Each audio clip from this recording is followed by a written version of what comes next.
A janitor pressed his lips to a dying billionaire's mouth, and they called it assault. Eli Barrett saved Juliana Reed's life with CPR while her own executives stood frozen. His reward? Termination. Public humiliation. His face plastered across the internet as a predator. But the woman he saved was about to wake up. And when she discovered the truth, the empire that tried to bury him would tremble. Watch until the end. Comment the city you're watching from so I can see how far this story travels. The fluorescent lights of the 37th floor hummed with a frequency that most people never noticed. But Eli Barrett noticed everything. After 3 years of pushing his cleaning cart through the glass and steel corridors of Reed Industries headquarters, he had learned that the building spoke in whispers, the subtle flicker of a dying bulb, the soft groan of elevator cables, the distant echo of footsteps on marble that told him exactly who was walking and how fast. Tonight, those whispers felt different, charged, electric.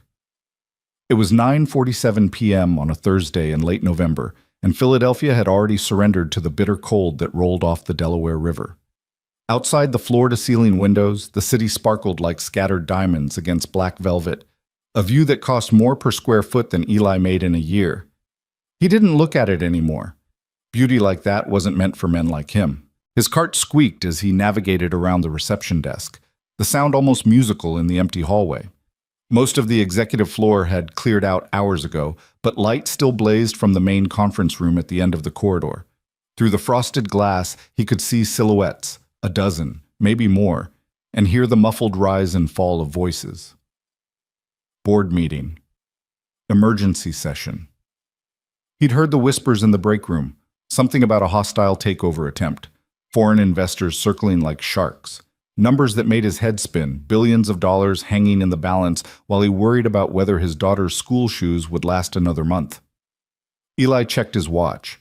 His shift ended at midnight, but he had promised Mia he'd try to get home early tonight. She had a math test tomorrow, and ever since her mother left. No. He shut that door in his mind, the way he always did. Some rooms were better left closed. He was reaching for the handle of the supply closet when the conference room door burst open. "Where's Dr. Mitchell?" A woman's voice, sharp with panic.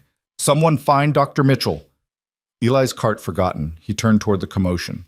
People were spilling into the hallway, men in suits that cost more than his car, women in designer dresses, all of them wearing the same expression of frozen terror. "She just collapsed. Call 911. "Is she breathing? Is she breathing?" The crowd parted for a moment, and Eli saw her.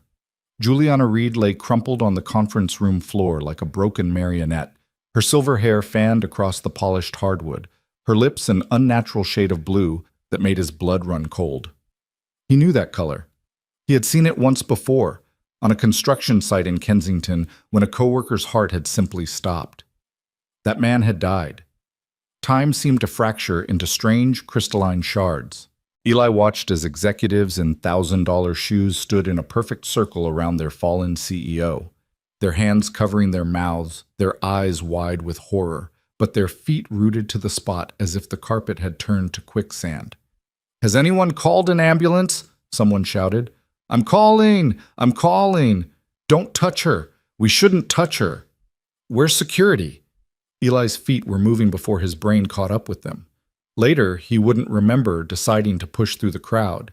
He wouldn't remember the sharp elbow that caught his ribs or the hand that grabbed his collar. All he would remember was the impossible blue of her lips and the certainty, absolute and unwavering, that if someone didn't do something in the next 30 seconds, Juliana Reed was going to die. "Move!" The word tore from his throat with an authority he didn't know he possessed. "Move! Now!"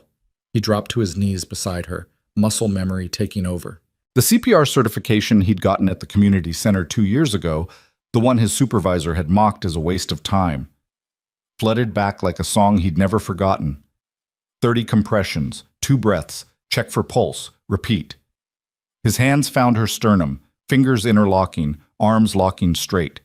He pressed down hard, harder than felt right, but the instructor's voice echoed in his head. "You're not trying to be gentle. You're trying to restart a heart." 1, 2, 3, 4. What the hell is he doing? A man's voice, dripping with disgust. Get him off her! Who is that? Security. 5, 6, 7, 8. Eli didn't look up. Couldn't look up. Juliana Reed's face was slack, lifeless, and somewhere in the building, phones were ringing and elevators were climbing, and the world was continuing to spin while this woman's heart sat silent in her chest. 15, 16, 17. I said, get him off her! A hand grabbed Eli's shoulder, fingers digging in like claws. He shrugged it off without breaking rhythm. 30, he counted aloud, then tilted her head back, lifted her chin, pinched her nose shut, and sealed his mouth over hers. The gasp that rippled through the crowd was almost louder than his own racing heartbeat. 1 breath. Her chest rose and fell. 2 breaths. Did he just... Oh my God, he's kissing her! Someone stop him. He's assaulting her. The words hit Eli like physical blows, but he was already back on compressions, his arms burning, sweat dripping down his temple, despite the air-conditioned chill of the room. 1, 2, 3, 4. Something struck his back, an open palm maybe, or a fist. Pain flared between his shoulder blades, but he didn't stop. Couldn't stop. Get away from her, you animal! Security! Where is security? 12, 13, 14. I'm performing CPR, Eli shouted, his voice cracking. She's in cardiac arrest. Does anyone know CPR? Then either help me or get back. The crowd fell into a stunned silence, but only for a moment. He's lying, someone snarled.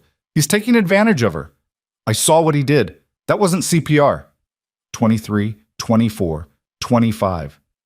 Eli's arms screamed in protest. His back throbbed where he'd been struck. And somewhere in the chaos, a small, terrified voice in his head whispered, "This is how it ends. You're going to prison. Mia is going to lose her father because you couldn't just look away like everyone else." But he didn't stop. 29, 30. He tilted her head back again, sealed his mouth over hers, and breathed. 1 breath, 2 breaths. Nothing. He returned to compressions, his vision starting to blur at the edges. How long had it been? 2 minutes? 3? The textbook said brain damage started after 4 minutes without oxygen. Death came soon after. Come on, he pleaded silently, his hands pressing down, down, down. Come on, don't do this. Don't you dare do this. 1, 2, 3. The ambulance is on its way, someone shouted from the hallway. They said 10 minutes. 10 minutes. She'd be dead in 10 minutes. 8, 9, 10. A new figure pushed through the crowd, a tall man with silver-streaked hair and a face carved from granite. Eli recognized him from the employee newsletters. Harper Doyle, Chief Financial Officer, second in command. What in God's name is going on here? Doyle's voice cut through the chaos like a blade. His eyes fell on Eli, on the janitor's hands pressed against the CEO's chest, and something dark flickered across his face. Get this man away from her, now.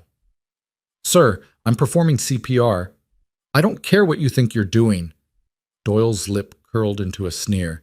Security. 2 guards materialized from nowhere, hands reaching for Eli's arms. No! Eli twisted away, his voice raw. You can't stop compressions. You'll kill her.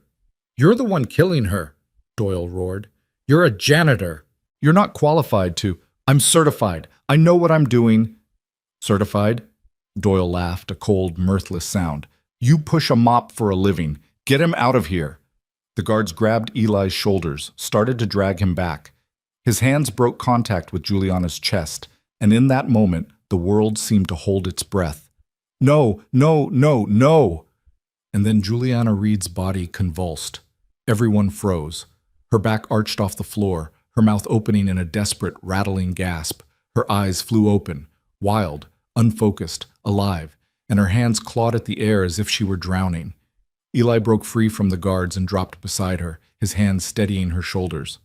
You're okay. You're okay. Breathe. Just breathe. She gasped again, her chest heaving, color slowly flooding back into her cheeks. Her eyes, a startling shade of gray, locked onto his face. Who? The word came out as a whisper, broken and confused. Who are you? Eli opened his mouth to answer, But before he could speak, Harper Doyle's voice cut through the air like a whip. "Get him out! Now!"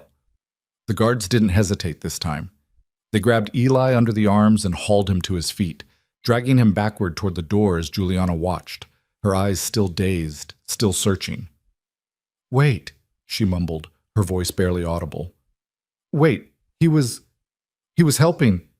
But the words were lost in the chaos of voices, board members calling for doctors, assistants calling for lawyers, and Harper Doyle standing over Juliana like a vulture over carrion, his face arranged into a mask of concern that didn't quite reach his eyes. The last thing Eli saw before the elevator doors closed was Juliana Reed, propped up against a chair leg, her hand raised in his direction, as if reaching for something she'd already lost. The security office smelled like stale coffee and broken dreams. Eli sat in a plastic chair under fluorescent lights that buzzed like angry insects, his hand still shaking from the adrenaline dump, his back still aching from the blow he'd taken. Across from him, behind a desk cluttered with monitors and paperwork, sat a man named Torres, head of security, according to the nameplate, who was looking at Eli like he'd found something unpleasant stuck to the bottom of his shoe. "Let me make sure I understand this correctly." Torres leaned back in his chair, his thick fingers steepled under his chin. "You're telling me you gave the CEO mouth-to-mouth resuscitation because you... what? Took a class?" "CPR certification," Eli said for the third time. "Through the Red Cross. I've renewed it twice." "And you thought that qualified you to put your hands, and your mouth, on Juliana Reed?" "She was dying. She was having a medical episode. She wasn't breathing. Her heart had stopped." Torres raised an eyebrow. "Are you a doctor now too? You don't need to be a doctor to recognize cardiac arrest." Eli's voice was harder than he intended. "Blue lips, no pulse, no respiration. Every second I waited was a second closer to brain damage. Or death." Torres was quiet for a long moment, his fingers drumming on the desk. Then he sighed and shook his head. "Look, Barrett, I've been doing this job for 15 years. I've seen a lot of things.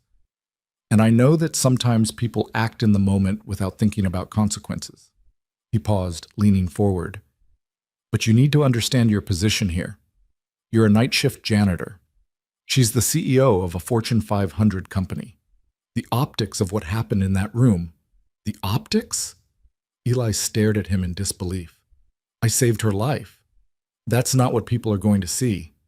Torres gestured to one of his monitors, where a frozen frame showed Eli bent over Juliana, his mouth pressed to hers. "That's what they're going to see. A janitor. A cleaning staff employee kissing the CEO while she's unconscious."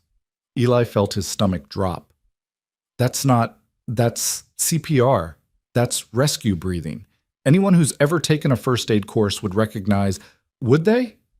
Torres cut him off.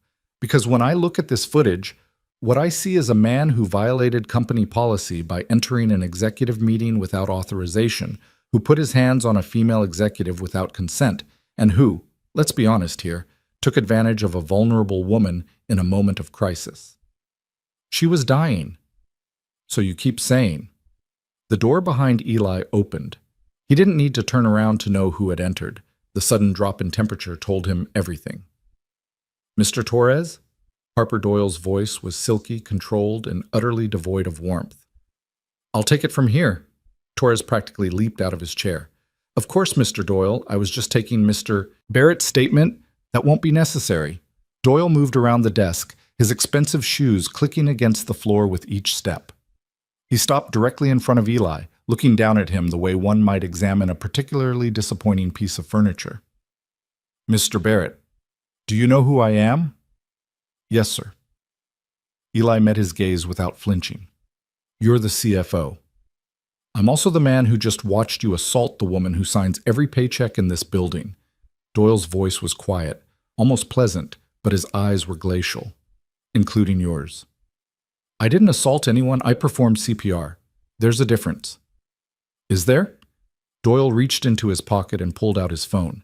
He tapped the screen a few times, then held it up so Eli could see. "Because this is what's already circulating. 30 seconds of footage, no context, just you, with your mouth on hers." Eli stared at the video, grainy, clearly taken from someone's phone, showing him bent over Juliana's body. From the angle, you couldn't see her blue lips. You couldn't see her lifeless chest. All you could see was a man in a janitor's uniform pressing his face to an unconscious woman. That's not what happened. It's what people will believe happened. And in my experience, Mr. Barrett, that's the only thing that matters. Doyle pocketed his phone. You're terminated. Effective immediately. What? Your badge will be deactivated within the hour. You'll surrender your uniform and any company property before leaving the building. If you resist, security will escort you out in handcuffs. You can't. Eli rose to his feet, his heart pounding. I saved her life. I did what no one else in that room had the guts to do. What you did, Doyle said, stepping closer, his voice dropping to barely above a whisper, was put your filthy hands on something that doesn't belong to you, and now you're going to pay for it. The words hit Eli like a bucket of ice water. He understood, suddenly and completely, that this had nothing to do with what happened in that conference room. This was something else. Something personal. You know I didn't do anything wrong, he said quietly. Doyle smiled, a thin, reptilian expression that never touched his eyes. Maybe, but that's not going to matter when the story breaks tomorrow. Janitor assaults CEO during board meeting. It practically writes itself. The security footage will show, he said. The security footage will show whatever I tell it to show. Doyle's smile widened. You're a smart man, Mr. Barrett. Smart enough to know when you've lost. Eli's hands curled into fists at his sides. Every instinct screamed at him to fight back, to argue, to demand justice. But he thought of Mia, waiting at home with her math book open, wondering why Daddy was late again, and the fight drained out of him like water through a sieve. Can I at least get my things? His voice was hollow. Torres will escort you to your locker. You have 10 minutes. The locker room was empty at this hour, which was a small mercy. Eli's hands trembled as he worked the combination lock, a birthday present from Mia 3 years ago, when she was just 7 and still believed her father was some kind of superhero. Inside, the locker held the sum total of his professional existence: a spare uniform, a faded photograph of Mia at her kindergarten graduation, a battered paperback novel he'd been reading during lunch breaks, and a congratulations card from his coworkers when he'd hit his 1-year anniversary at the company. To Eli, the card read, "Thanks for keeping our floors clean and our spirits high. Here's to many more years." He stuffed everything into a plastic bag except the photograph. That, he slipped into his wallet, pressing it flat against the small fold of bills that represented his savings. $47 and some change. Torres stood by the door, pretending to check his phone, but clearly watching Eli's every move. You know, the security chief said without looking up, I don't actually think you did anything wrong. Eli paused, surprised. Then why? Because Harper Doyle has been waiting for an excuse to fire you for 6 months. Torres finally met his eyes. I don't know what you did to piss him off, but you've been on his list since June. June. Eli thought back, searching his memory. June was when he'd found the CFO's executive assistant crying in the stairwell, her blouse torn, her mascara running. He'd given her his jacket, called her a cab, and never spoken of it to anyone. But someone must have seen. Someone always saw. You know what's going to happen to me, Eli said. It wasn't a question. Torres nodded slowly. The story's already out. By morning, you'll be the monster who attacked Juliana Reed. No one's going to hire you, not in this city, maybe not anywhere. And there's nothing I can do. You could try to get your side of the story out. Talk to the press, maybe. But, Torres shrugged helplessly, who's going to believe a janitor over a Fortune 500 company? No one. That was the answer, and they both knew it. Eli slung the plastic bag over his shoulder and walked toward the door. He stopped beside Torres, close enough to see the guilt etched into the older man's face. If she asks, Eli said quietly, tell her I'm glad she's alive. Torres blinked. If who asks? Ms. Reed. Eli pushed through the door without looking back. Tell her I'd do it again, Bob. The walk home took 47 minutes. Eli could have taken the bus, but the night air was sharp and cold, and he needed time to think, or maybe to stop thinking. The streets of West Philadelphia slid past him like scenes from someone else's life. The corner bodega where he bought Mia's favorite cereal, the playground where he'd taught her to ride a bike, the library where she spent Saturday mornings devouring books twice her reading level.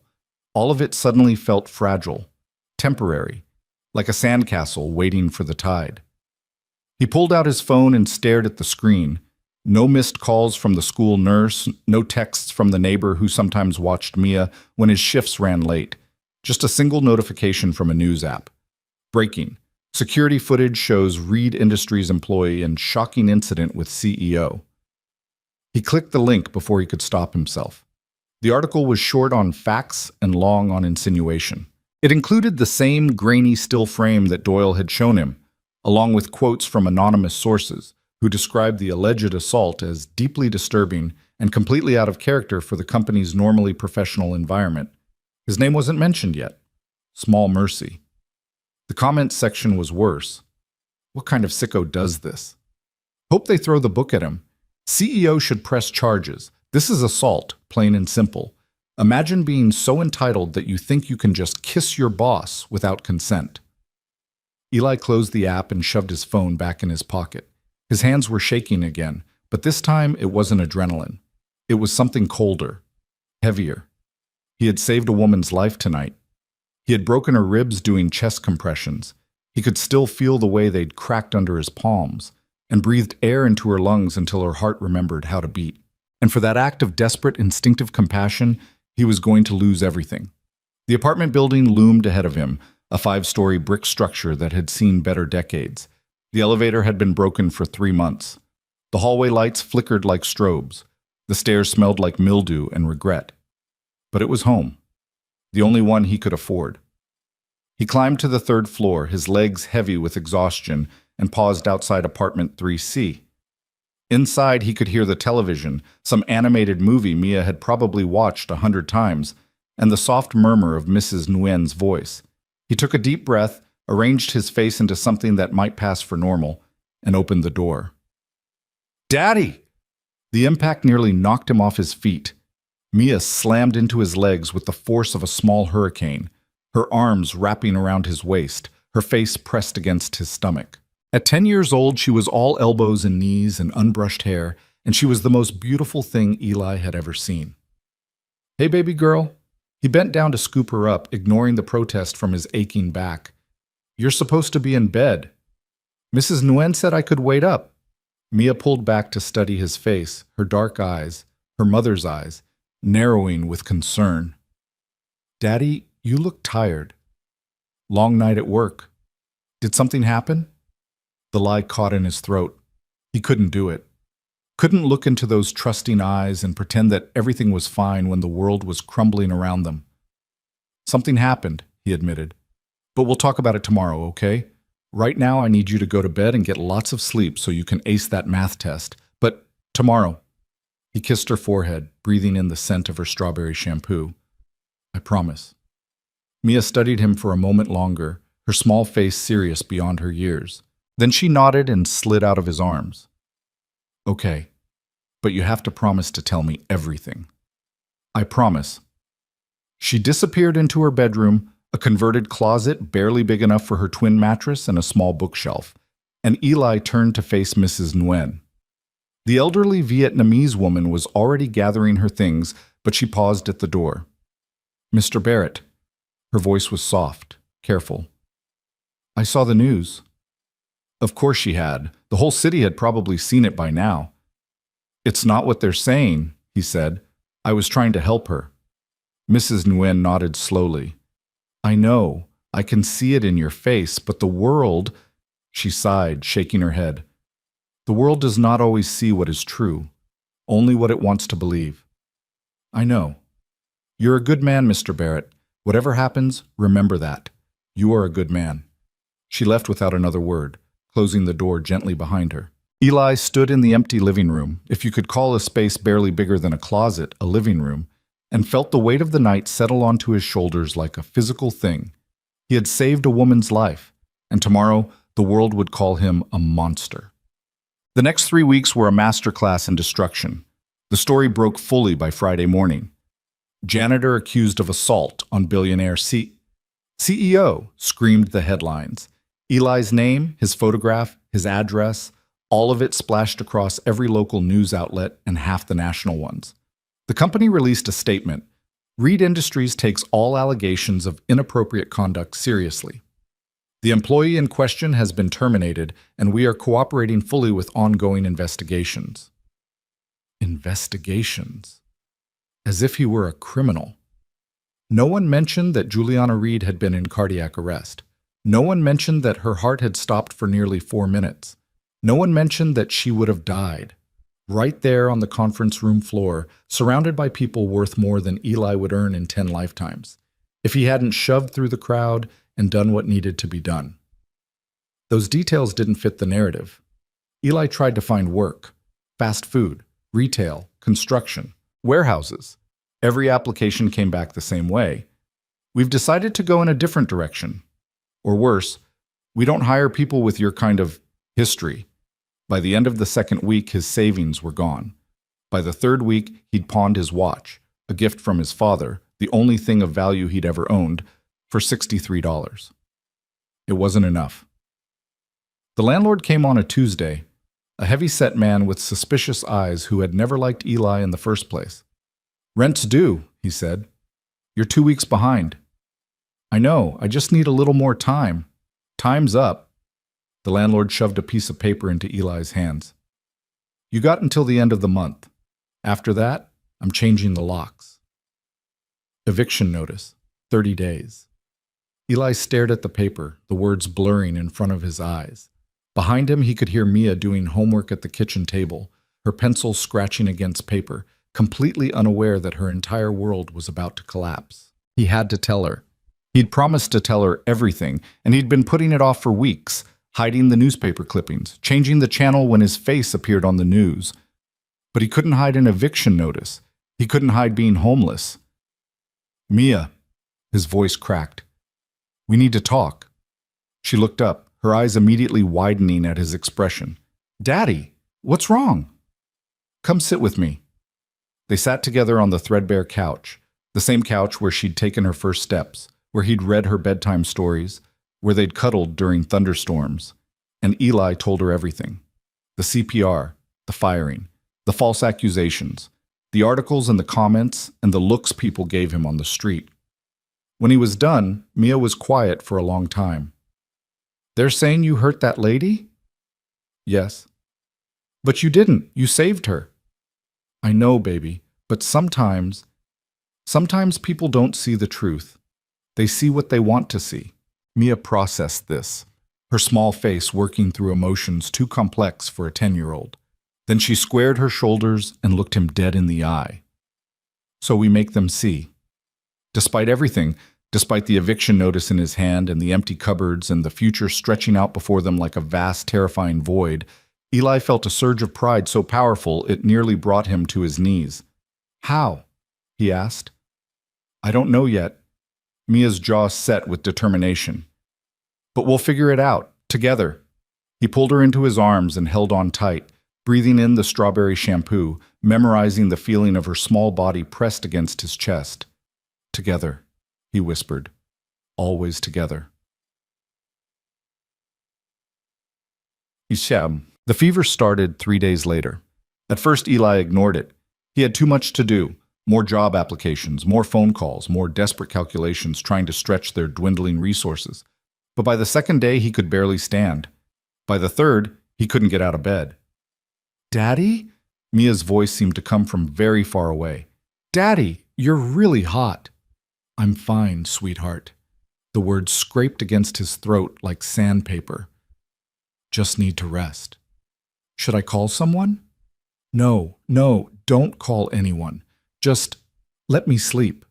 He drifted in and out of consciousness, strange dreams mixing with stranger realities. He was back in the conference room, pressing down on Juliana Reed's chest, but every time he looked at her face, it was Mia staring back at him with blue lips and empty eyes.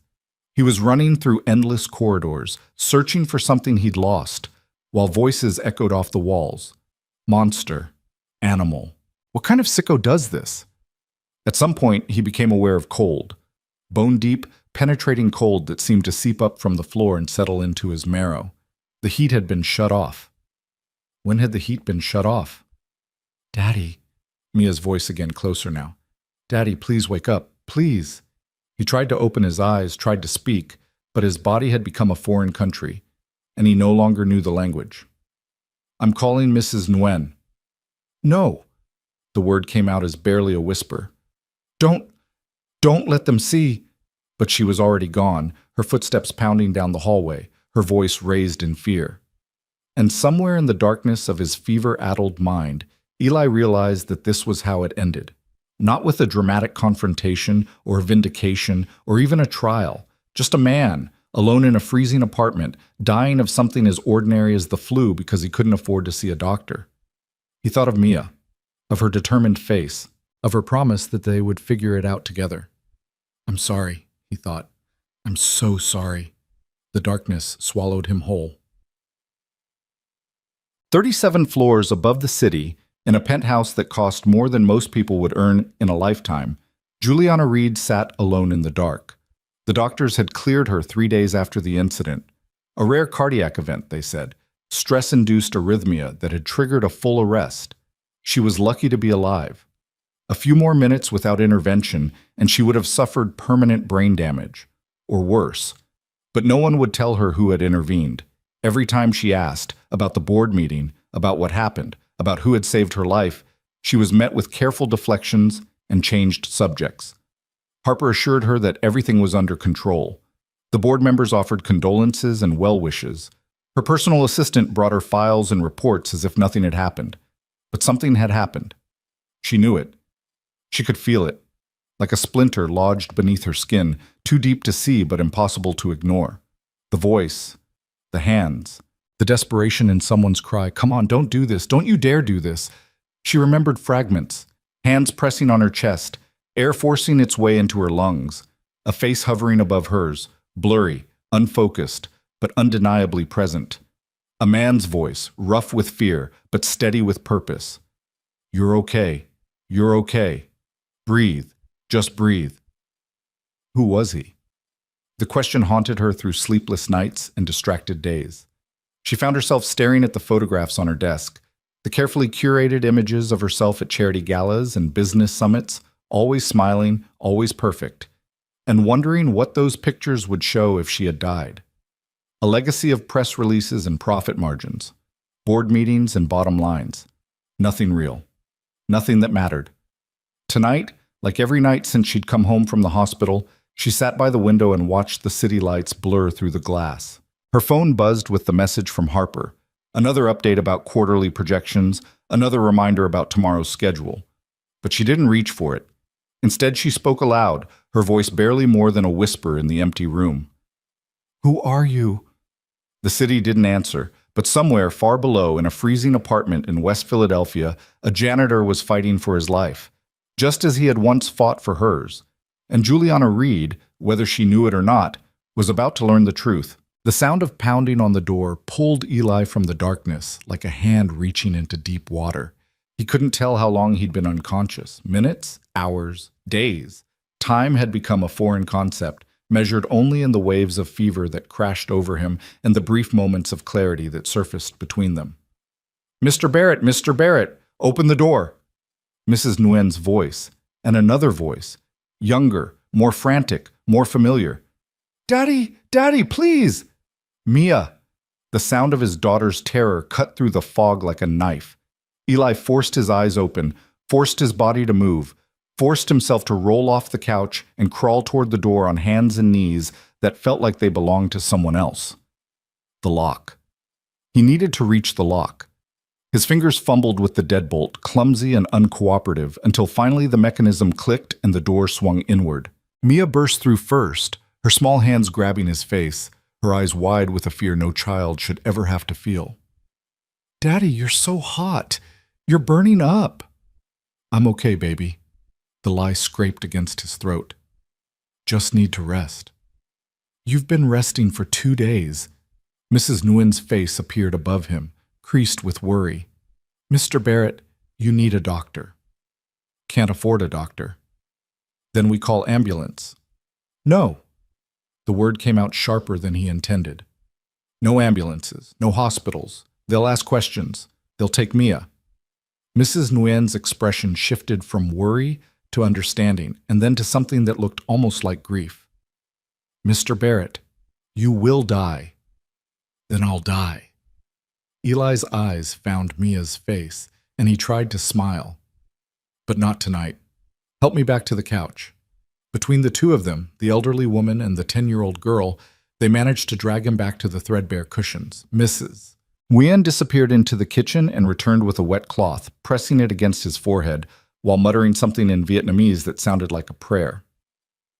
Mia, you stay with him. I go get medicine from my apartment. Okay. Mia's voice was small but steady. She climbed onto the couch beside her father, pressing her body against his as if she could somehow transfer her warmth, her health, her life force into him through sheer force of will. I'm scared, Daddy. I know, sweetheart. I know. Are you going to die? The question hung in the air, impossibly heavy. Eli wanted to lie, wanted to tell her that everything would be fine, that this was just a cold, that he'd be back on his feet in no time. But looking into those dark eyes, so much like her mother's, he couldn't do it. He had promised to tell her everything. He had promised never to lie. I don't know, he said finally, but I'm going to fight. I'm going to fight as hard as I can. Like you fought for that lady? The CEO? Yes. His voice cracked. Just like that. Mia was quiet for a moment, her small fingers tracing patterns on his chest. Did you really save her life, Daddy? I did. And they fired you anyway? They did? And now everyone thinks you're a bad person? Yes. Another pause. Then, in a voice barely above a whisper, that's not fair. Eli closed his eyes against the tears that threatened to spill. No, baby, it's not fair, but life isn't always fair. The important thing isn't what people think of you. The important thing is what you know to be true. And I know that I did the right thing, even if no one else believes it. Mrs. Nguyen returned with a handful of pills, expired antibiotics, over-the-counter fever reducers, vitamins that had probably lost their potency years ago. It wasn't much, but it was something. Eli swallowed them dry, grimacing at the bitter taste, and let himself sink back into the cushions. You rest now, Mrs. Nguyen said. I come back in a few hours to check on you. Thank you for everything. You saved Rich Lady's life. Someone should save yours too. She left, and Eli was alone with his daughter in the freezing apartment, the wind howling outside the drafty windows, the darkness pressing in from all sides. He pulled Mia closer, breathing in the strawberry scent of her hair, and made a silent promise to whatever God might be listening. Please, please let me live, not for me, for her. The fever rose and fell throughout the night like ocean tides. Sometimes Eli was aware of his surroundings, the scratchy fabric of the couch beneath him, Mia's steady breathing against his chest, the distant wail of sirens that seemed to come from another world. Other times he was lost in nightmares, trapped in an endless loop of the boardroom incident, reliving the moment of impact over and over again. In his dreams, Juliana Reed's eyes were open, staring at him with an expression he couldn't read. Sometimes she was grateful. Sometimes she was accusing. And sometimes, most terrifyingly, she simply faded away, her body dissolving into mist while he screamed and clawed at empty air. When morning finally came, gray and colorless through the dirty windows, Eli was still alive. Barely. The fever had broken sometime in the night, leaving him weak as a newborn kitten, but no longer delirious. He lay on the couch for a long time, staring at the water stains on the ceiling, taking inventory of his body. Everything hurt. His muscles ached from days of tension and trembling. His head throbbed with a dull, persistent pain that seemed to pulse behind his eyes. But he could think. He could move. He could survive. Mia was still curled against him, her face peaceful in sleep. He watched her breathe, in and out, and felt something that might have been hope spark in his chest. They had made it through the night. Now they just had to make it through everything else. The eviction notice was still on the kitchen counter where he'd left it, the deadline looming like a guillotine blade. 10 days. He had 10 days to find money he didn't have, to get a job no one would give him, to somehow rebuild a life that had been systematically destroyed. It seemed impossible. And yet, looking at his daughter's sleeping face, Eli knew he had to try. He spent the morning on his laptop, a battered, secondhand machine that took 5 minutes to boot up, scouring job listings and sending applications into the void. Each one felt like throwing a message in a bottle into an endless ocean.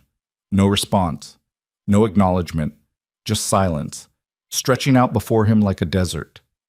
By noon, his inbox was still empty except for spam. By evening, he had applied to 47 positions and received 0 callbacks. By the time Mrs. Wien came to check on him, bringing a container of homemade pho that smelled like heaven, Eli had run out of new places to apply. "You look better," she said, studying his face. "Still sick, but better." "I feel better. Thank you for the medicine." It was nothing. She set the soup on the counter and turned to face him, her expression grave. "Mr. Barrett, I have to tell you something." His stomach dropped. "What is it?" "Your landlord. He came today while you were sleeping. He say he not waiting until end of month. He say you have until Sunday." "Sunday?" Eli's voice cracked. "That's 4 days." "He say you are liability. That newspaper people come asking about you. He doesn't want trouble." Of course the landlord would kick them out early. Of course the world would find one more way to twist the knife. "Did he say what happens if we don't leave?" Mrs. Nguyen's face told him everything he needed to know. "I understand." Eli's voice was hollow. "Thank you for telling me." "Mr. Barrett." She hesitated, then reached out and touched his arm. "You can stay with me. You and Mia. My apartment is small, but we make room." The kindness nearly broke him.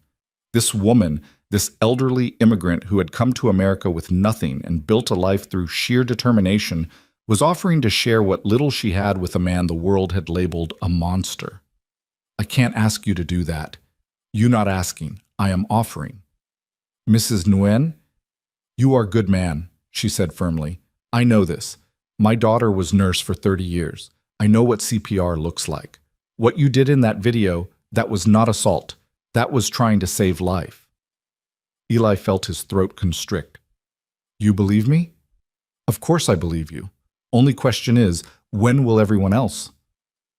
That night, after Mia had gone to bed and the apartment had fallen silent, Eli sat at the kitchen table and stared at his phone.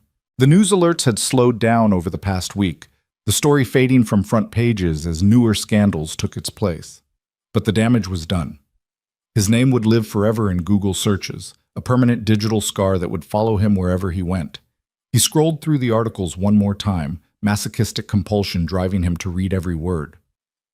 Most repeated the same narrative: troubled janitor, inappropriate conduct, company's decisive response. But one article, buried at the bottom of his search results, caught his attention. It was an opinion piece from a small independent website, written by someone named Sarah Chen.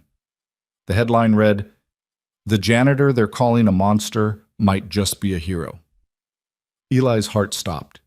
He clicked the link and started reading. While mainstream media has rushed to condemn Eli Barrett based on a 30-second video clip, the article began, a closer examination of the facts raises serious questions about the official narrative. Multiple medical experts consulted for this piece confirmed that the footage shows textbook CPR technique, including rescue breaths. Furthermore, an anonymous source within Reed Industries claims that CEO Juliana Reed was in full cardiac arrest at the time of the incident, a detail conspicuously absent from all company statements. The article went on to question the company's motives, to highlight inconsistencies in the official timeline, and to call for a full investigation into what actually happened that night. It wasn't a vindication, not yet, but it was something. A crack in the wall. A voice in the wilderness saying what Eli had been screaming all along. Someone believed him. He read the article 3 more times, memorizing each word, clinging to it like a drowning man clinging to driftwood. Then he scrolled down to the comments section, bracing himself for the usual vitriol. Instead, he found something unexpected. Mixed among the hateful messages were others, dozens of them, from people who had doubts about the official story. "This doesn't add up," one commenter wrote. "If he was really assaulting her, Why did they wait until she regained consciousness to drag him away? Another said, I've taken CPR classes. That video looks exactly like rescue breathing. Why isn't anyone asking the real questions? And at the bottom, posted just 3 hours ago, a comment that made Eli's breath catch in his throat. I was there that night. I was in that conference room. And I can tell you that this man saved Juliana Reed's life while everyone else stood there like statues. I've been too afraid to speak up because I didn't want to lose my job. But I can't stay silent anymore. The truth needs to come out. Someone had seen. Someone knew. For the first time in weeks, Eli allowed himself to believe that maybe, just maybe, the tide was beginning to turn. 3 blocks away, in an apartment building that looked almost identical to Eli's, a 26-year-old woman named Rebecca Torres sat at her own laptop, staring at the comment she had just posted. Her hands were shaking. Rebecca had been an administrative assistant at Reed Industries for 3 years, long enough to know where all the bodies were buried, as the saying went. She had been in the conference room that night, taking notes for the emergency board meeting, when Juliana Reed collapsed. She had watched the whole thing unfold, the chaos, the screaming, the janitor pushing through the crowd like a man possessed. And she had watched Harper Doyle orchestrate the cover-up. She had seen him grab the security guard's phone, deleting the video that showed the full context of what happened. She had heard him whispering to the board members, coaching them on what to say when the press came calling. She had watched him smile, actually smile, when the first headlines hit, as if this were all part of some grand plan. Rebecca didn't know why Harper hated Eli Barrett. She had her suspicions. She remembered the incident with his assistant in June, the way the woman had disappeared from the company shortly afterward. But she couldn't prove anything. All she knew for certain was that an innocent man was being destroyed, and she had the power to stop it, if she was willing to risk everything. Her cursor hovered over the delete button for a long moment. One click, and the comment would vanish. She could go back to her normal life, keep her head down, pretend she hadn't seen anything. But then she thought about Eli Barrett's face in that viral video, the desperation, the determination, the complete disregard for his own safety as he fought to save a woman's life. She thought about her own father, who had worked as a janitor for 30 years, who had taught her that a person's job title didn't define their worth. She pulled her hand away from the mouse. The comment stayed up. Across the city, in her penthouse prison, Juliana Reed was finally getting answers. It had taken 2 weeks of subtle investigation, of carefully worded questions and strategic favors called in, but she had finally obtained what she'd been looking for, the unedited security footage from the night of her cardiac arrest. Harper had done his best to make it disappear. But Juliana hadn't built a billion-dollar empire by being easily thwarted. She had her own sources, her own loyalties, her own ways of getting what she wanted. Now, sitting alone in her private office at 3 a.m, she pressed play. The video started normally enough, board members filing into the conference room, taking their seats, shuffling papers. She saw herself at the head of the table, looking tired but composed, running through the agenda with the practiced ease of someone who had done this 1,000 times. Then, 23 minutes in, it happened. Juliana watched herself pause mid-sentence, her face draining of color. She watched herself clutch her chest, her eyes widening with fear, and then collapse sideways out of her chair like a puppet with its strings cut. The chaos that followed was almost unbearable to watch. Board members scrambling, security guards talking into radios, people shouting over each other in a cacophony of panic. And through it all, not a single person moved to help her. They stood there, these men and women who earned millions of dollars a year, who made life or death decisions about thousands of employees without batting an eye, and they watched their CEO die on the floor in front of them. Until him. Juliana leaned closer to the screen as a figure in a gray uniform pushed through the crowd. She couldn't see his face clearly from this angle, but she could see his body language, the urgency, the focus, the complete absence of hesitation as he dropped to his knees beside her. The audio was poor, but she could make out fragments of what he was saying. Move! Move! Now! And then, as he began compressions, come on, don't do this. Don't you dare do this. She watched him work, 30 compressions, 2 breaths, check for pulse, repeat. While the people around him did everything possible to stop him, she watched a security guard strike him between the shoulder blades. She watched Harper Doyle order him dragged away, and she watched herself, at the very end, reach out toward him as they hauled him into the elevator, her own hand moving without conscious thought toward the man who had saved her life. Juliana paused the video and sat in the darkness for a long time, staring at that frozen image, her hand reaching, his face barely visible through the elevator doors, a mixture of exhaustion and defeat. "Who are you?" she whispered again, just as she had whispered every night since the incident. This time, she was going to find out. The call came at 6 a.m. Juliana had spent the rest of the night making phone calls, pulling strings, demanding information that her own executives had worked hard to bury. By dawn, she had a name, an address, and a story that made her blood boil. Eli Barrett, night shift janitor, single father, CPR certified through the Red Cross, fired for inappropriate conduct the same night he had performed the act that saved her life. And now, according to the latest reports, he was facing eviction. Blacklisted from employment, his reputation destroyed beyond repair, because he had the audacity to not look away. Juliana Reed had built her career on calculated decisions, on weighing costs and benefits, on never letting emotion cloud her judgment. But as she read through the file on Eli Barrett, his employment records, his background check, the glowing performance reviews from supervisors who praised his work ethic and reliability, something inside her cracked.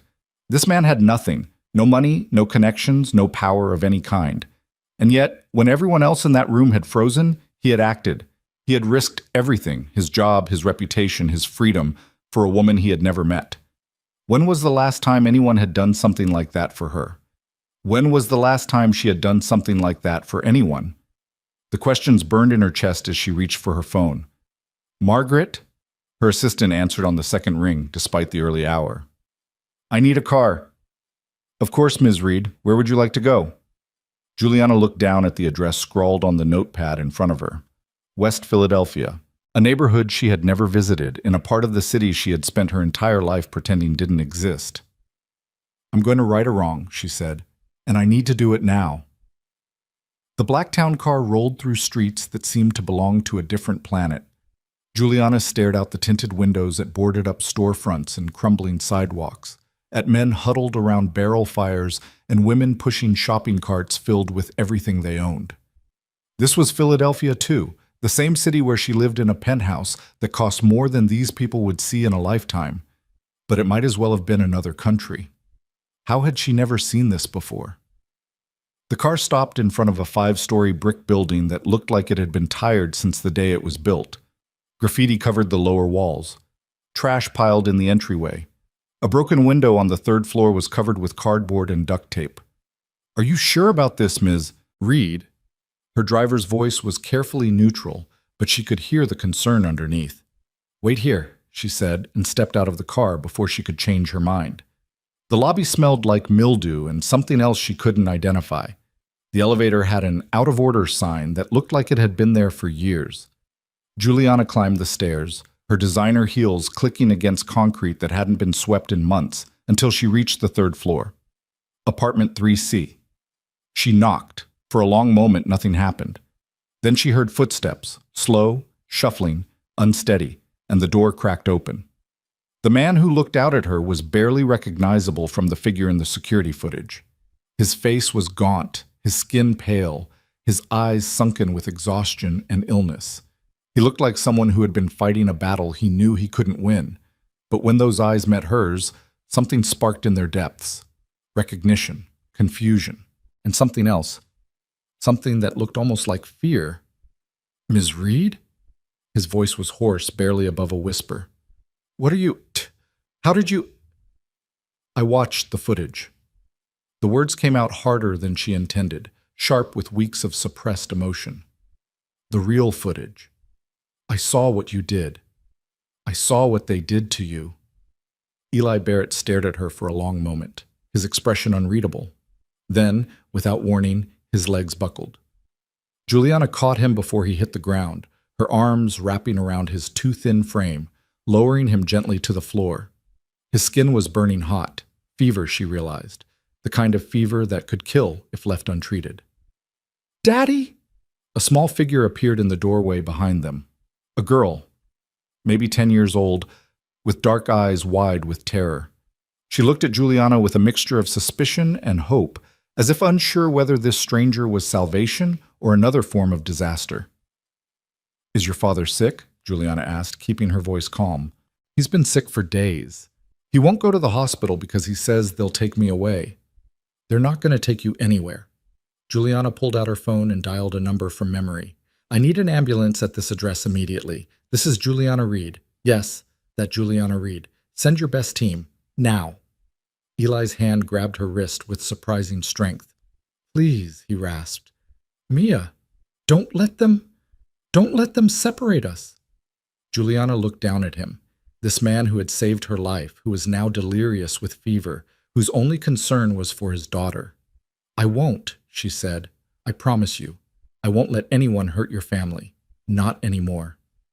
The ambulance arrived in 7 minutes. A new record, the paramedics would later say, though they didn't mention that they had broken approximately 4 traffic laws to get there after hearing who had made the call. Juliana rode in the back with Eli, holding his hand as the paramedics worked, watching his vital signs fluctuate on the monitors above. Mia sat beside her, small and silent, refusing to let go of her father's other hand even when the EMTs gently suggested she move. "He saved my life," Juliana said quietly, to no one in particular. "He's a hero, and I let them destroy him." One of the paramedics glanced at her, then quickly looked away. He had heard the stories. Everyone had heard the stories. But looking at this scene, the billionaire CEO clutching the hand of a fevered janitor, a little girl crying silent tears in the corner, it was hard to reconcile it with the narrative that had played out in the media. "He's going to be okay," the paramedic said finally. "It's pneumonia, probably bacterial. Treatable, but it's good you called when you did. Another few days without treatment." He didn't finish the sentence. He didn't need to. The hospital was chaos from the moment they arrived. News of Juliana Reed's presence spread like wildfire through the building, bringing administrators and publicists and security personnel swarming like bees to honey.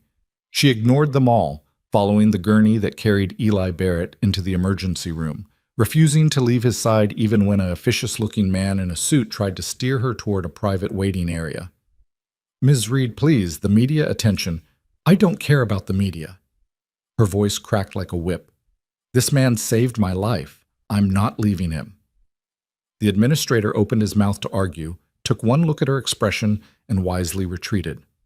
They admitted Eli to a private room, Juliana insisted, and offered to cover all expenses, and began pumping him full of antibiotics and fluids. Mia curled up in a chair by his bed, her hand still clutching his, her eyes never leaving his face. Juliana stood by the window, watching the sun rise over Philadelphia, and felt something shift inside her. Something fundamental. Something that had been dormant for so long she had forgotten it existed. For 25 years she had built her empire on one simple principle: never let anyone get close enough to hurt you. Trust was weakness. Vulnerability was failure.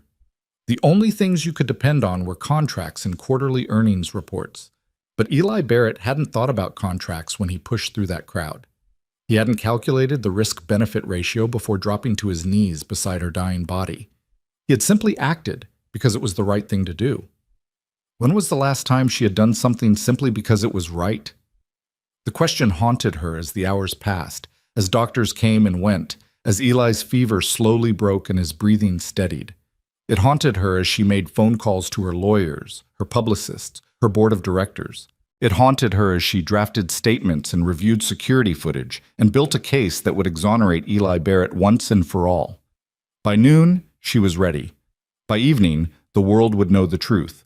But first she had to make another call, one that she had been dreading all day.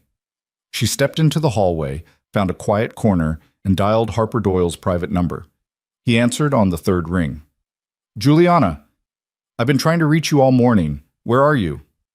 "I'm at Temple University Hospital." A pause. "Are you ill? Do you need me to send someone?" "I'm not ill, Harper. I'm here with Eli Barrett." Silence. Long, heavy, pregnant with implication.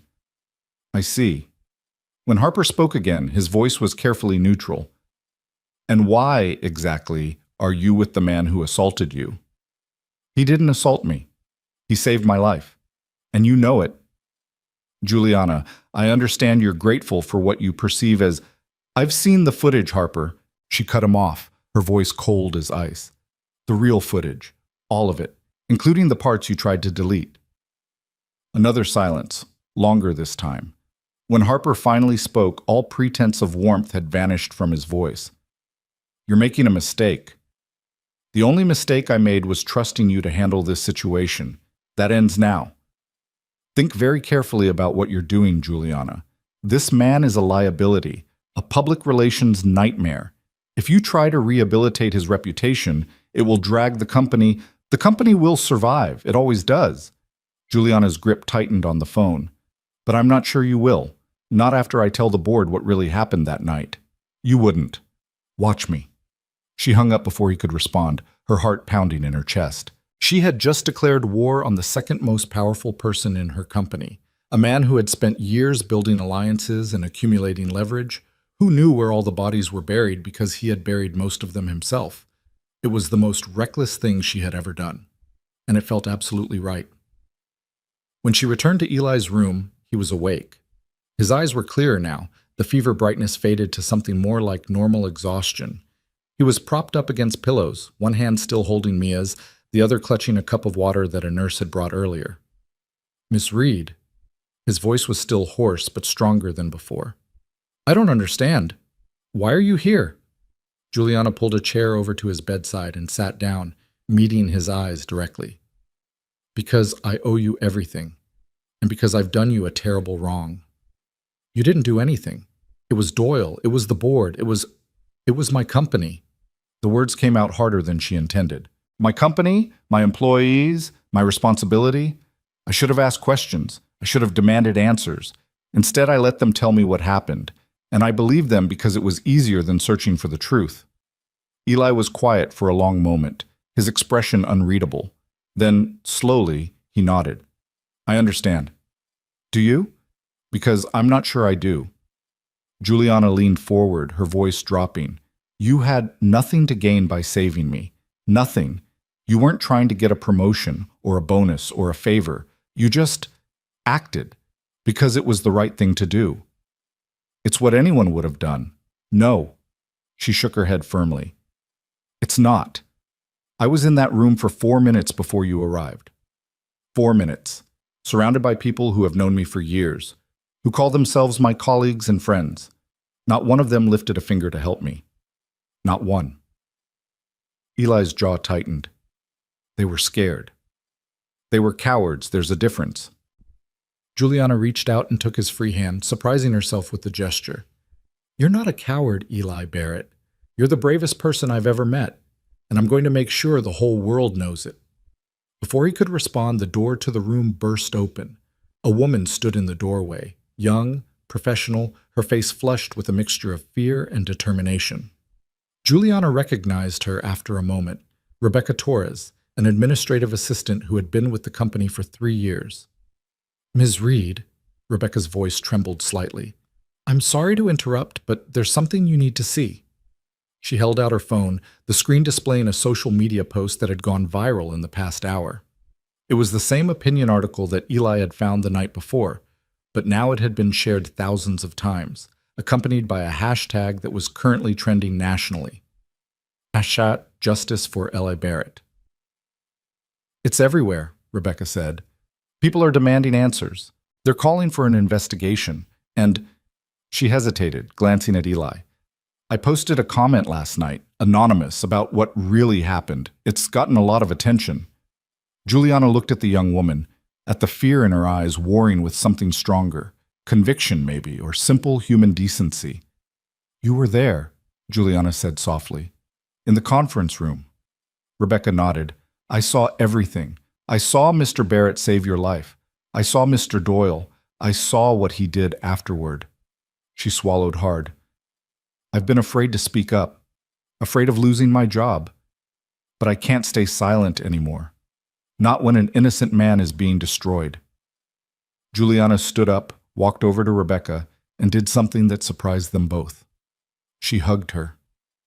Thank you, she whispered. Thank you for being brave when I wasn't. When she pulled back, Rebecca's eyes were shining with tears. What do we do now? Juliana looked at Eli, at Mia, at Rebecca, at the small army of truth that had somehow assembled in this hospital room. Then she smiled, a real smile, the first one she had felt in weeks. Now, she said, we burn it all down. The press conference was scheduled for 6 o'clock that evening. Juliana had spent the afternoon on the phone with her lawyers, her publicists, her most trusted board members. She had compiled evidence, drafted statements, prepared for every possible question. She had also quietly initiated an investigation into Harper Doyle's conduct, not just regarding Eli Barrett, but regarding a pattern of behavior that stretched back years. The conference room at Reed Industries headquarters was packed with reporters, cameras, microphones. The same room where, 3 weeks earlier, Juliana had collapsed and Eli Barrett had saved her life. She stood at the podium, looking out at the sea of faces, and took a deep breath. Ladies and gentlemen, thank you for coming. I'm here today to set the record straight about an incident that occurred at this company 3 weeks ago, and about the man who has been falsely accused of assault ever since. A murmur rippled through the crowd. Cameras flashed. On the night of November 15th, I suffered a cardiac arrest during a board meeting. For approximately 4 minutes, my heart stopped beating. During that time, every person in this room, executives, board members, security personnel, stood by and did nothing. The murmur grew louder. Every person except one, a night shift janitor named Eli Barrett, who pushed through the crowd, dropped to his knees beside me, and performed CPR until my heart started beating again. He saved my life. And for that act of heroism, this company fired him, blacklisted him, and allowed a false narrative to spread that destroyed his reputation and nearly cost him everything. She paused, letting the words sink in. I am here today to apologize to Mr. Barrett for allowing this injustice to occur under my watch, to his daughter, who has suffered alongside him, to everyone who believed the lies we told, because it was easier than facing the truth. A reporter's hand shot up. Ms. Reed, are you saying that the company deliberately covered up what happened? I'm saying that certain individuals within this company made decisions that prioritized reputation over justice. Those individuals will be held accountable. She glanced to her left, where Harper Doyle sat in the front row, his face a mask of barely controlled rage. Effective immediately, Harper Doyle is terminated from his position as Chief Financial Officer pending a full investigation into his conduct. The room erupted. Questions flew from every direction. Cameras flashed in a blinding strobe. Harper Doyle stood up, his face purple with fury, and pushed his way toward the exit, only to find 2 security guards blocking his path. You can't do this, he snarled at Juliana. You have no idea what you've started. On the contrary, Juliana's voice was calm, controlled, utterly unruffled. I know exactly what I've started. The truth. She turned back to the reporters. Mr. Barrett will be receiving a formal apology from this company, along with compensation for the damages he has suffered. His name will be cleared, his record expunged, and anyone who participated in the campaign to destroy his reputation will face appropriate consequences. Miss Reed! A reporter's voice cut through the chaos. Where's Mr. Barrett now? Can we speak with him? Juliana smiled. Mr. Barrett is currently recovering from an illness at Temple University Hospital. He has asked me to convey the following message. She pulled a piece of paper from her pocket. Handwritten in Eli's shaky scrawl, dictated to her that afternoon while Mia sat beside him and corrected his spelling. I did what anyone would do when they see another person in danger. I don't need an apology or compensation. I just need people to know the truth. And I hope that the next time someone collapses in a room full of people, nobody will hesitate the way they did that night. Because every second matters. Every single second. The room fell silent. Juliana folded the paper and tucked it back into her pocket. That's the kind of man Eli Barrett is, the kind who thinks about others, even when the world has given him every reason to think only of himself. The kind who does what's right, even when it costs him everything. She looked directly into the cameras. He's the kind of man this company should aspire to be. And starting today, we will. The aftermath of the press conference was like watching a dam break. News outlets that had spent weeks vilifying Eli Barrett scrambled to reframe their coverage. Opinion pieces praising his heroism replaced the ones condemning him. The hashtag Justice for Eli Barrett exploded across social media, joined by hashtag Healthcare for Heroes and Protect Good Samaritans. In his hospital room, Eli watched it all unfold on the small television mounted to the wall, Mia curled against his side, Mrs. Nguyen sitting in the chair by the window. "Daddy, you're famous," Mia said, her voice filled with wonder. "I'm not famous." Eli's voice was hoarse. I'm just me. You're a hero." Mrs. Nguyen's eyes were bright with tears. "I told you, good man." Eli didn't know how to respond to that.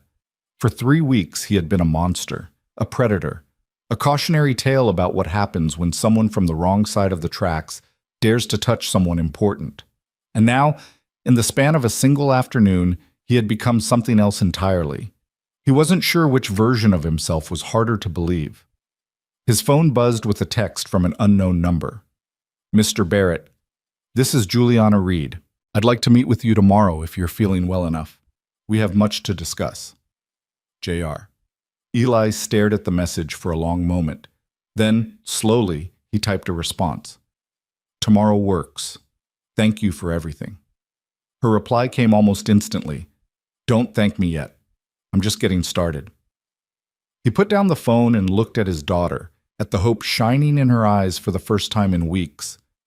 "Mia," he said softly, "I think things are going to be okay." "I know, Daddy." She snuggled closer. "I knew they would be, because you're a good person, and good people win in the end." Eli wanted to believe that. He wanted to believe that the universe rewarded kindness and punished cruelty, that truth always triumphed over lies, that doing the right thing would eventually lead to the right outcome. But he had seen too much of the world to believe in fairy tales. What he did believe in was his daughter, her determination, her faith, her stubborn insistence that the world could be better than it was. Maybe that was enough. Maybe that was everything. He closed his eyes, Mia's warmth against his side, and for the first time in 3 weeks, he slept without nightmares. Outside the window, the lights of Philadelphia sparkled like scattered diamonds against black velvet. The same view that had seemed so cold and distant from the 37th floor of Reed Industries headquarters. But from here, at ground level, surrounded by people who had chosen to believe in him, the lights looked different. They looked like hope. The morning sun filtered through the hospital blinds in pale golden stripes, painting patterns across Eli's face as he slowly opened his eyes. For a moment, he didn't know where he was. The ceiling was too white. The bed was too soft. The air smelled like antiseptic and clean linens instead of mildew and desperation. Then memory returned in a flood, and he sat up so quickly his head spun. "Easy, Daddy." Mia's voice came from somewhere to his left. "The doctor said you need to rest." He turned to find his daughter sitting in the same chair she'd occupied for the past 2 days, a worn paperback book open in her lap. Her hair was tangled, her clothes rumpled, but her eyes were bright with something that looked almost like peace. "How long was I asleep?" 12 hours. Mia set down her book and climbed onto the edge of his bed, careful not to jostle the IV line still attached to his arm. "Ms. Reed came by last night while you were sleeping. She left you something." She pointed to the bedside table, where a thick manila envelope sat propped against a vase of flowers. Eli reached for it with trembling fingers, sliding out a sheaf of documents that made his breath catch in his throat. The first page was a formal letter of apology from Reed Industries, signed by Juliana Reed herself. The second was a check for an amount so large that Eli had to count the zeros 3 times to make sure he wasn't hallucinating. The third was a stack of printed news articles, each one telling the same story. Janitor hailed as hero after CEO clears his name, and at the bottom, handwritten on cream-colored stationery, a note. "Mr. Barrett, this is the beginning, not the end. I'll see you at 2 p.m. Juliana Eli stared at the note for a long moment, trying to reconcile the words on the page with the reality of his situation. 3 days ago, he had been dying in a freezing apartment, blacklisted from every job in the city, watching his daughter's future crumble around them. Now he was holding more money than he'd ever seen in his life. His name was trending on social media for the right reasons, and the most powerful woman in Philadelphia wanted to meet with him. It felt like a dream. The kind of dream you were afraid to believe in because waking up would hurt too much. Daddy? Mia's voice was soft. Are you okay? I don't know, sweetheart. He set down the papers and pulled her close, breathing in the familiar scent of her strawberry shampoo. I honestly don't know. The meeting was scheduled for 2 o'clock in the hospital's private conference room, a space typically reserved for family consultations about terminal diagnoses and end-of-life care. Today, it had been transformed into something else entirely. A war room, scattered with documents and laptops, and the remnants of what appeared to be a very long night. Juliana Reed stood by the window when Eli entered, silhouetted against the afternoon light like a figure from a painting. She was dressed in simple clothes, black slacks and a white blouse. Nothing like the designer suits he'd seen her wear in company newsletters. Her silver hair was pulled back in a practical ponytail. Her face, without makeup, looked softer than he remembered, more human. Mr. Barrett, she turned as he approached, and he was struck again by her eyes, that startling shade of gray that seemed to see right through him. Thank you for coming. Thank you for... He gestured vaguely at the room, at the flowers, at the check still folded in his pocket. For everything. I don't know how to begin to Don't. She held up a hand. Please don't thank me. What I did, what I'm doing now, it's not generosity, it's penance. There's a difference. She gestured to a chair across from hers, and they sat facing each other like two generals negotiating a ceasefire. I've spent the last 48 hours learning everything I can about you, Mr. Barrett. Your employment history, your background, the circumstances of your divorce, your daughter's school records. She paused, watching his face. I hope that doesn't feel like an invasion of privacy. Should it? Probably. But I needed to understand who you are. What kind of man pushes through a crowd of executives to save a woman he's never met? Eli shifted uncomfortably in his chair. I told you, it's what anyone would have done. And I told you that's not true. Juliana leaned forward, her gray eyes intense. I've built this company from nothing.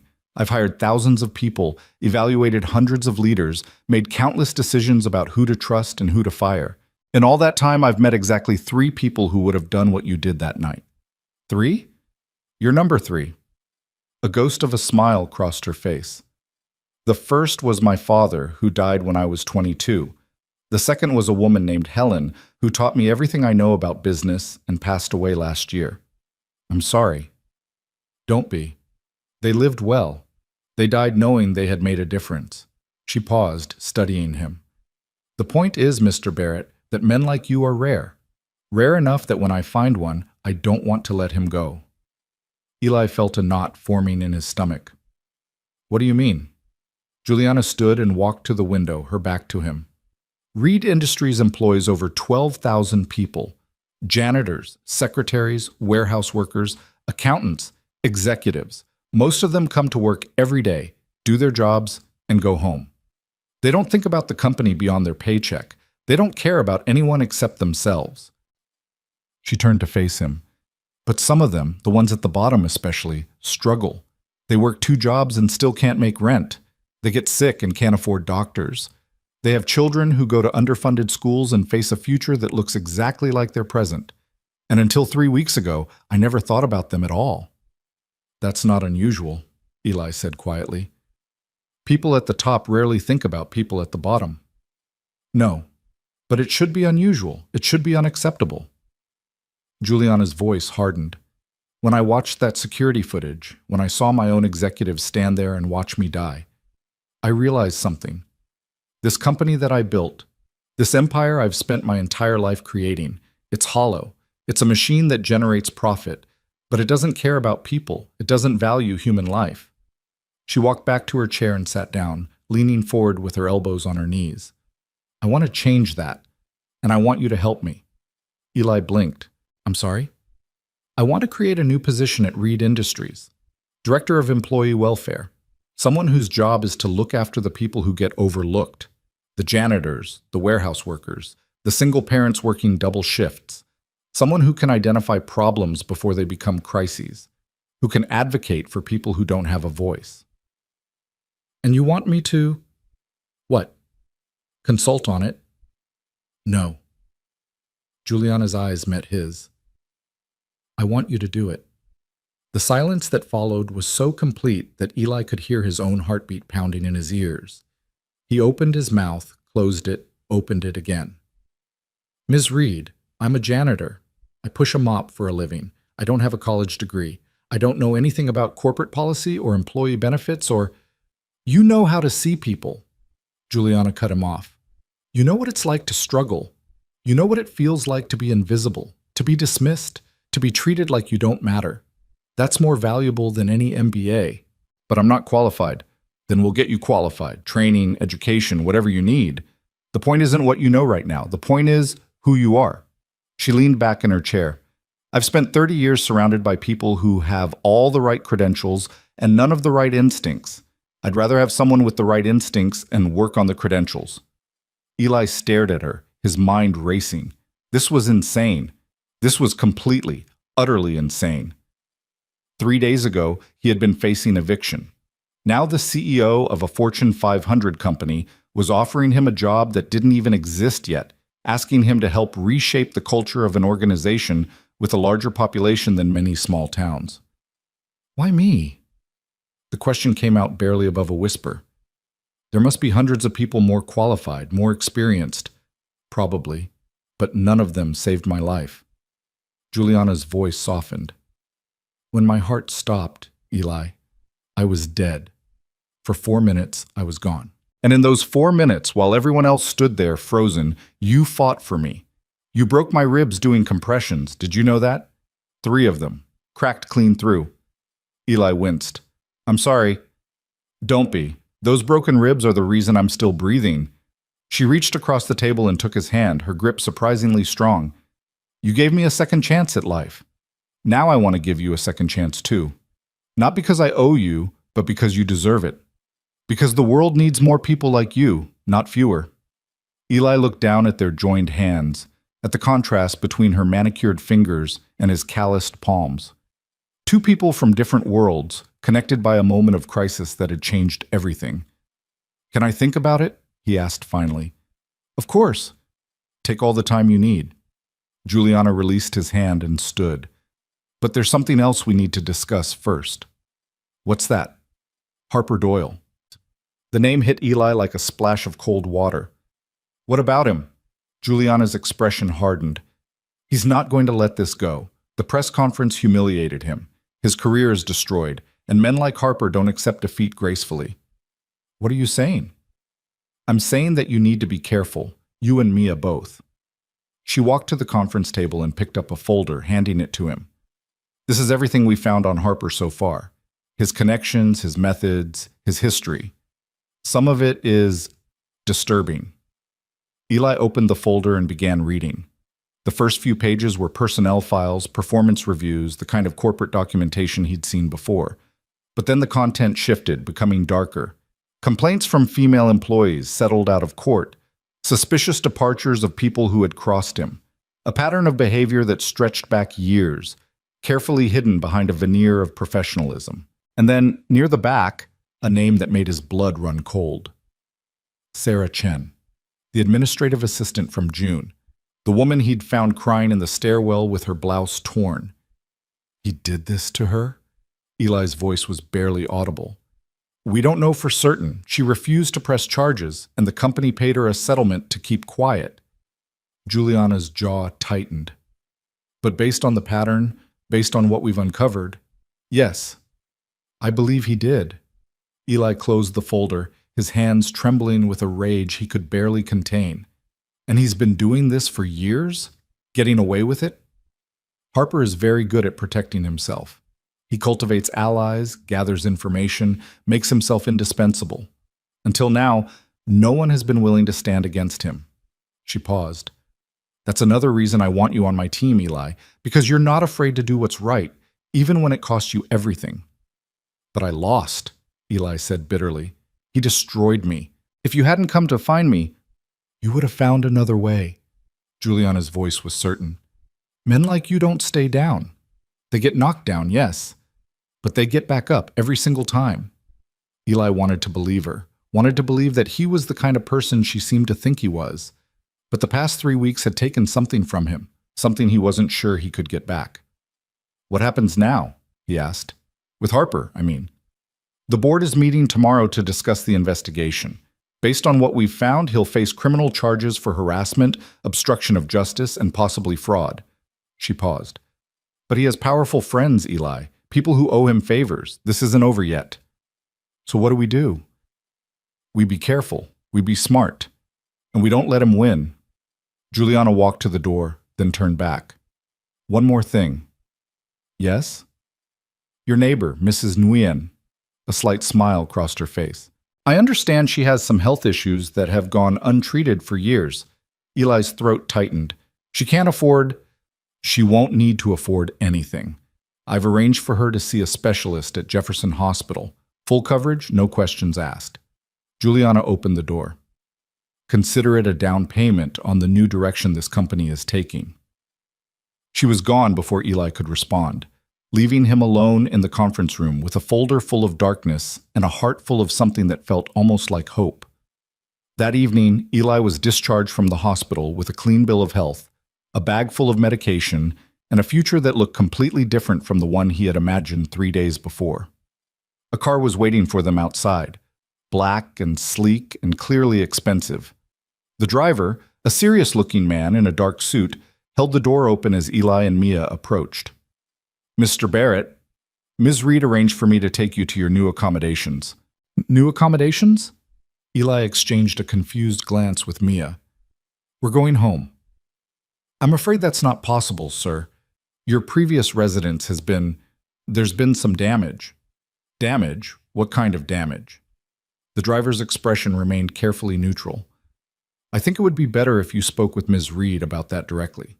In the meantime, she's arranged for you and your daughter to stay at a property the company maintains for visiting executives. Eli wanted to argue, wanted to demand answers, but Mia's hand slipped into his and squeezed gently. It's okay, Daddy, she said quietly.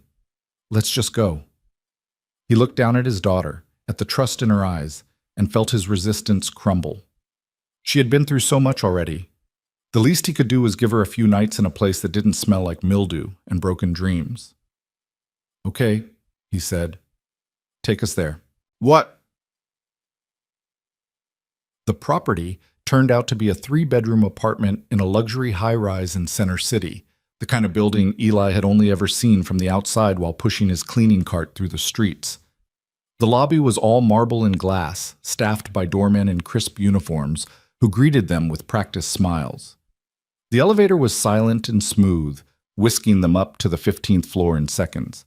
The apartment itself was bigger than any place Eli had ever lived. Hardwood floors gleamed under soft lighting.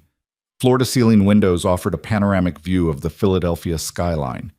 The kitchen was fully stocked, the bedrooms were impeccably furnished, and a note on the counter informed them that anything they needed could be ordered through the building's concierge service. Mia wandered through the rooms with wide eyes, touching everything as if to confirm it was real. Daddy, look! There's a bathtub big enough to swim in. Don't get too comfortable, Eli called after her. But there was no force behind the words. How could he tell his daughter not to enjoy something she'd never had before? His phone buzzed with a text from Juliana. I hope the apartment is satisfactory. There's something we need to discuss about your old building. Call me when you're settled. Eli waited until Mia was occupied with exploring her new bedroom before dialing the number. Juliana answered on the second ring. Mr. Barrett, how's the apartment? It's, overwhelming, but thank you. What happened to my building? A pause. Someone set fire to your apartment last night. The damage was contained, but your unit is uninhabitable. Eli felt the floor tilt beneath him. Fire? The police are investigating, but based on the evidence, it wasn't an accident. Someone wanted to send a message. Harper. We can't prove that. Not yet. But yes, that's my assumption. Juliana's voice hardened. This is why I wanted you in a secure building, Eli. Harper isn't going to stop just because he's been fired. He's going to fight back and he's going to fight dirty.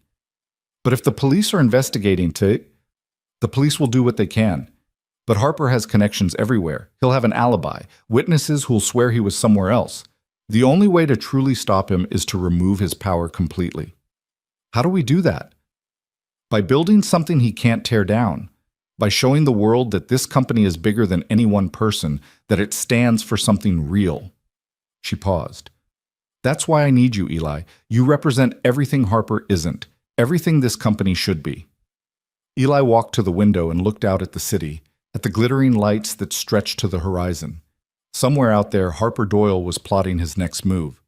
Somewhere out there, a burned-out apartment was being picked over by investigators.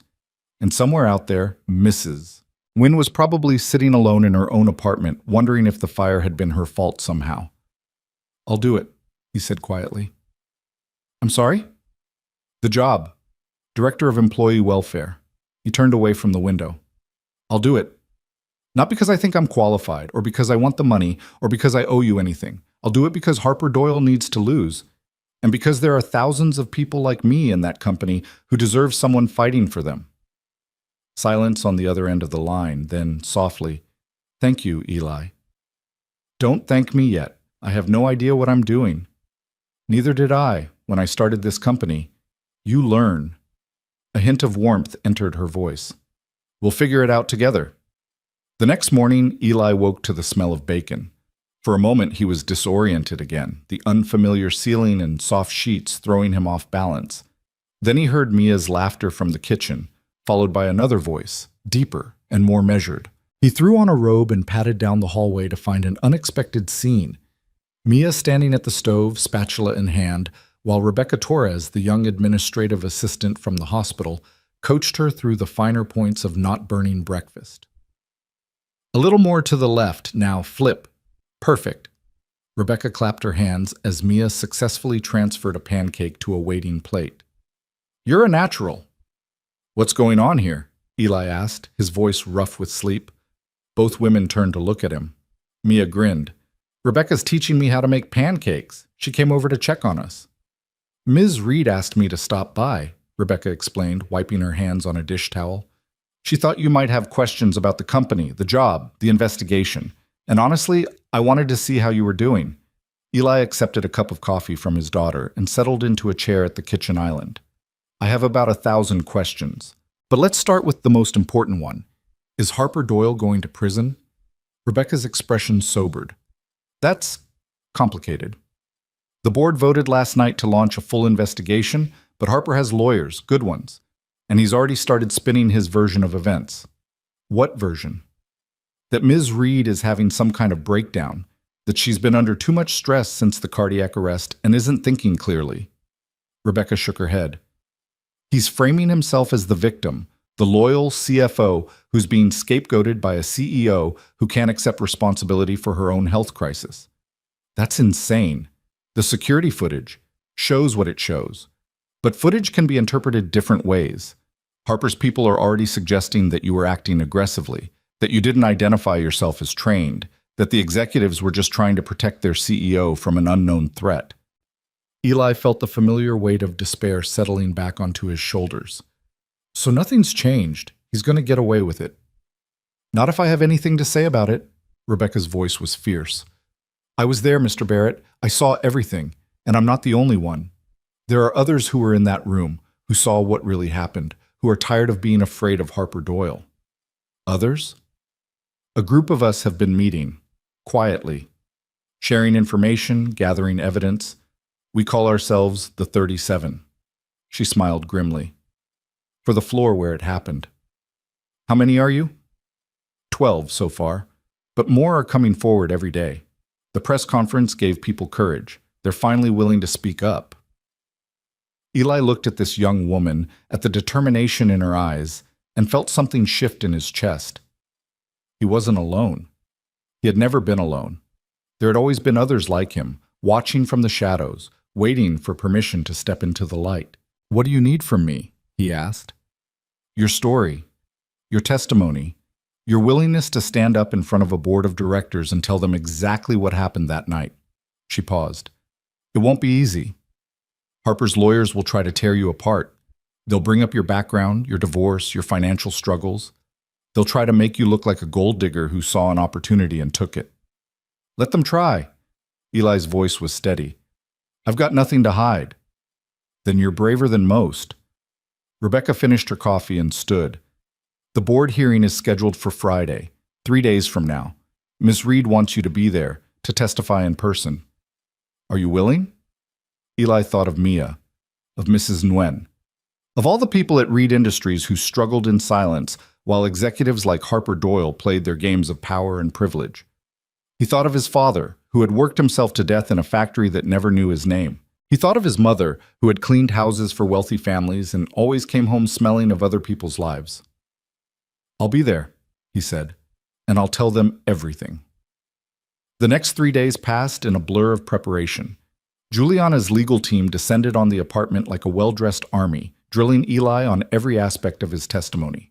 They asked him to describe the night of the incident in excruciating detail, from the moment he first heard the commotion to the moment the elevator doors closed on his face. They asked about his CPR training, his employment history, his relationship with other Reed Industries employees. They asked questions he had never thought to ask himself, forcing him to examine his own motivations with a clinical precision that left him exhausted. "Why did you push through the crowd?" one of the lawyers asked during a particularly grueling session. "What made you decide to intervene when no one else would? I told you she was dying, but you didn't know who she was. You'd never met her before. Why risk your job, your reputation, your freedom for a stranger?" Eli was quiet for a long moment, searching for an answer that would satisfy them, but the truth was simpler than they wanted it to be. "Because someone had to," he said finally, "and no one else was going to." The lawyer nodded slowly, making a note on his pad. "That's good. That's what we need the board to understand. This wasn't about opportunity or calculation. This was pure instinct. The instinct of a good man doing what good men do." The morning of the hearing, Eli woke before dawn. He stood at the window of the apartment watching the sun rise over Philadelphia and tried to calm the storm of anxiety churning in his stomach. In a few hours, he would walk into a room full of people who controlled billions of dollars and hundreds of thousands of jobs. He would tell his story, answer their questions, and hope that they believed him. And if they didn't? He pushed the thought away. He couldn't afford to think about failure, not today. Mia found him there an hour later, still standing at the window, still watching the city wake up. "Daddy, are you okay?" Just thinking. She came to stand beside him, her small hand slipping into his. "Are you scared?" "Terrified," he admitted. "Me too." She squeezed his hand. "But I'll be there, watching. And whenever you feel scared, you can look at me and remember that I believe in you." Eli felt his eyes sting with tears he refused to shed. "When did you get so wise?" "I learned from my daddy." He pulled her into a hug, breathing in the strawberry scent of her hair, memorizing the feeling of her small body against his chest. Whatever happened today, whatever the board decided, this moment was real. This love was real. And no one could take that away. The board hearing was held in the same conference room where Eli had saved Juliana's life. The irony wasn't lost on anyone. The room had been rearranged, the long table replaced by a U-shaped configuration that put the board members on 3 sides, and a single chair in the center, like a defendant's seat in a courtroom. Juliana sat at the head of the table, flanked by her most trusted allies.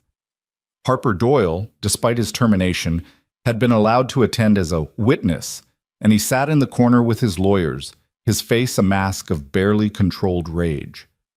Eli entered the room at exactly 9 o'clock, dressed in a borrowed suit that still didn't quite fit, his heart pounding so loudly he was certain everyone could hear it.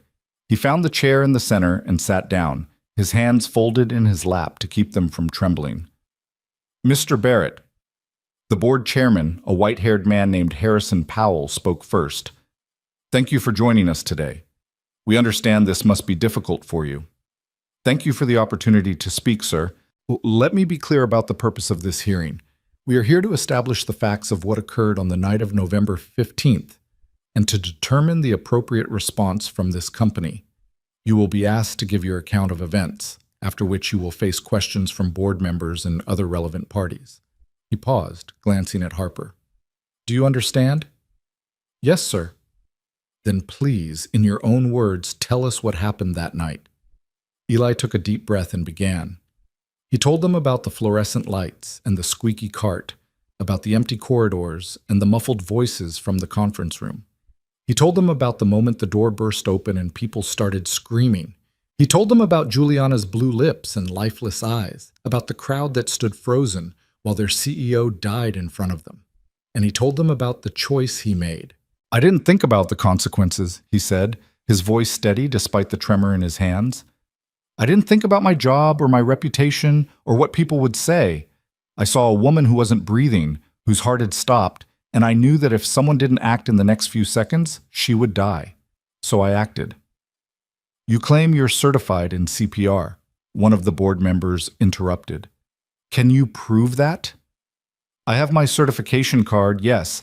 I also have records from the community center where I took the course, and the instructor has agreed to testify on my behalf." "And you expect us to believe that a janitor with minimal training was capable of resuscitating a woman in full cardiac arrest?" "I don't expect you to believe anything." Eli met the man's eyes without flinching. "I expect you to look at the facts. The security footage shows me performing CPR exactly as I was trained. The paramedics who arrived on scene confirmed that my technique was correct. And Ms. Reed is sitting in this room right now, alive and healthy, because I didn't let anyone stop me." A murmur rippled through the room. Juliana's eyes met his across the table, and she gave a slight nod of approval. The questioning continued for hours. Board members probed every aspect of his story, looking for inconsistencies, weaknesses, anything that could be used to discredit him. They asked about his divorce, his financial struggles, his relationship with other employees. They implied that he had been hoping for a reward, that his heroism was really just a calculated gamble.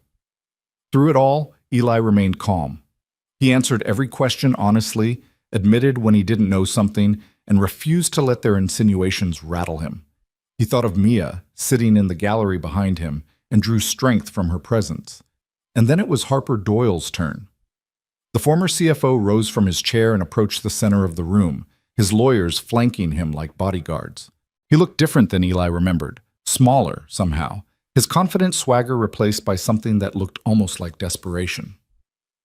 "Mr. Barrett," Harper began, his voice silky smooth, "you've given us a very touching story. The humble janitor, the dying CEO, the moment of heroic intervention. But there are some details you've left out, aren't there?" "I don't know what you mean." "Let me refresh your memory." Harper pulled a folder from his briefcase. "In June of this year, you were observed in a stairwell with my former administrative assistant, Sarah Chen. She was in a state of distress. Her clothing was disheveled. You were alone with her for approximately 15 minutes before calling a cab." He looked up, his eyes glittering. "Would you like to explain what happened during those 15 minutes? The room went silent. Eli felt the blood drain from his face. "That's not—" She was upset. "I was trying to help her." "Help her how, exactly?" "I gave her my jacket. I called her a cab. I asked if she wanted me to call the police." "The police?" Harper's eyebrow raised. "Why would she need the police, Mr. Barrett?" "Because she was—" Eli stopped himself, realizing the trap. If he said what he suspected, if he accused Harper without proof, he would look like he was deflecting. But if he stayed silent, the implication would hang in the air, poisoning everything he'd said. "She was what, Mr. Barrett?" "She was scared." Eli's voice was quiet but firm. "She wouldn't tell me what happened, but I could see that someone had hurt her. I did what I could to help." "How noble of you," Harper's voice dripped with sarcasm. "And yet, despite your heroic instincts, you never reported this incident to anyone. You never filed a complaint, never contacted HR, never mentioned it to your supervisors." "I didn't think it was my place. Or perhaps you were protecting yourself. Perhaps you were the one who had hurt her, and you were afraid she would talk." "That's a lie!" Eli was on his feet before he knew what was happening, his hands clenched into fists at his sides. "I never touched her. I would never—" "Mr. Barrett, please sit down." Harrison Powell's voice cut through the chaos. "Mr. Doyle, you will refrain from making unsubstantiated accusations." "I'm simply pointing out," Harper said smoothly, "that Mr. Barrett has a history of being in compromising situations with female employees. First Ms. Chen, then Miss Reed. One might see a pattern. One might also see a man who consistently tries to help women in distress." Juliana's voice rang out, cold and sharp. "Mr. Doyle, You've been terminated from this company for cause. You're here as a courtesy, not a right. If you continue to slander witnesses, I'll have security remove you." Harper's face flushed red. "You can't." "I can, and I will." Juliana stood, her presence filling the room. "Board members, I'd like to call a witness who can speak directly to the incident Mr. Doyle has raised." She nodded toward the door, and it opened to reveal Sarah Chen. The young woman walked into the room with her head held high, though Eli could see her hands trembling at her sides. She was thinner than he remembered, paler, but there was a fire in her eyes that hadn't been there before. "Ms. Chen," Juliana said gently, "would you please tell the board what happened in June?" Sarah took a deep breath. "Harper Doyle attacked me in his office after a late meeting. He said no one would believe me if I told. He said he would destroy my career if I spoke up. When I ran, I ended up in the stairwell. That's where Mr. Barrett found me." The room erupted. Board members shouted questions. Harper's lawyers jumped to their feet, demanding the testimony be struck. And Harper himself, his mask finally slipping, turned on Sarah with a snarl that revealed the monster beneath. "You lying little—" "That's enough!" Harrison Powell's voice boomed through the chaos.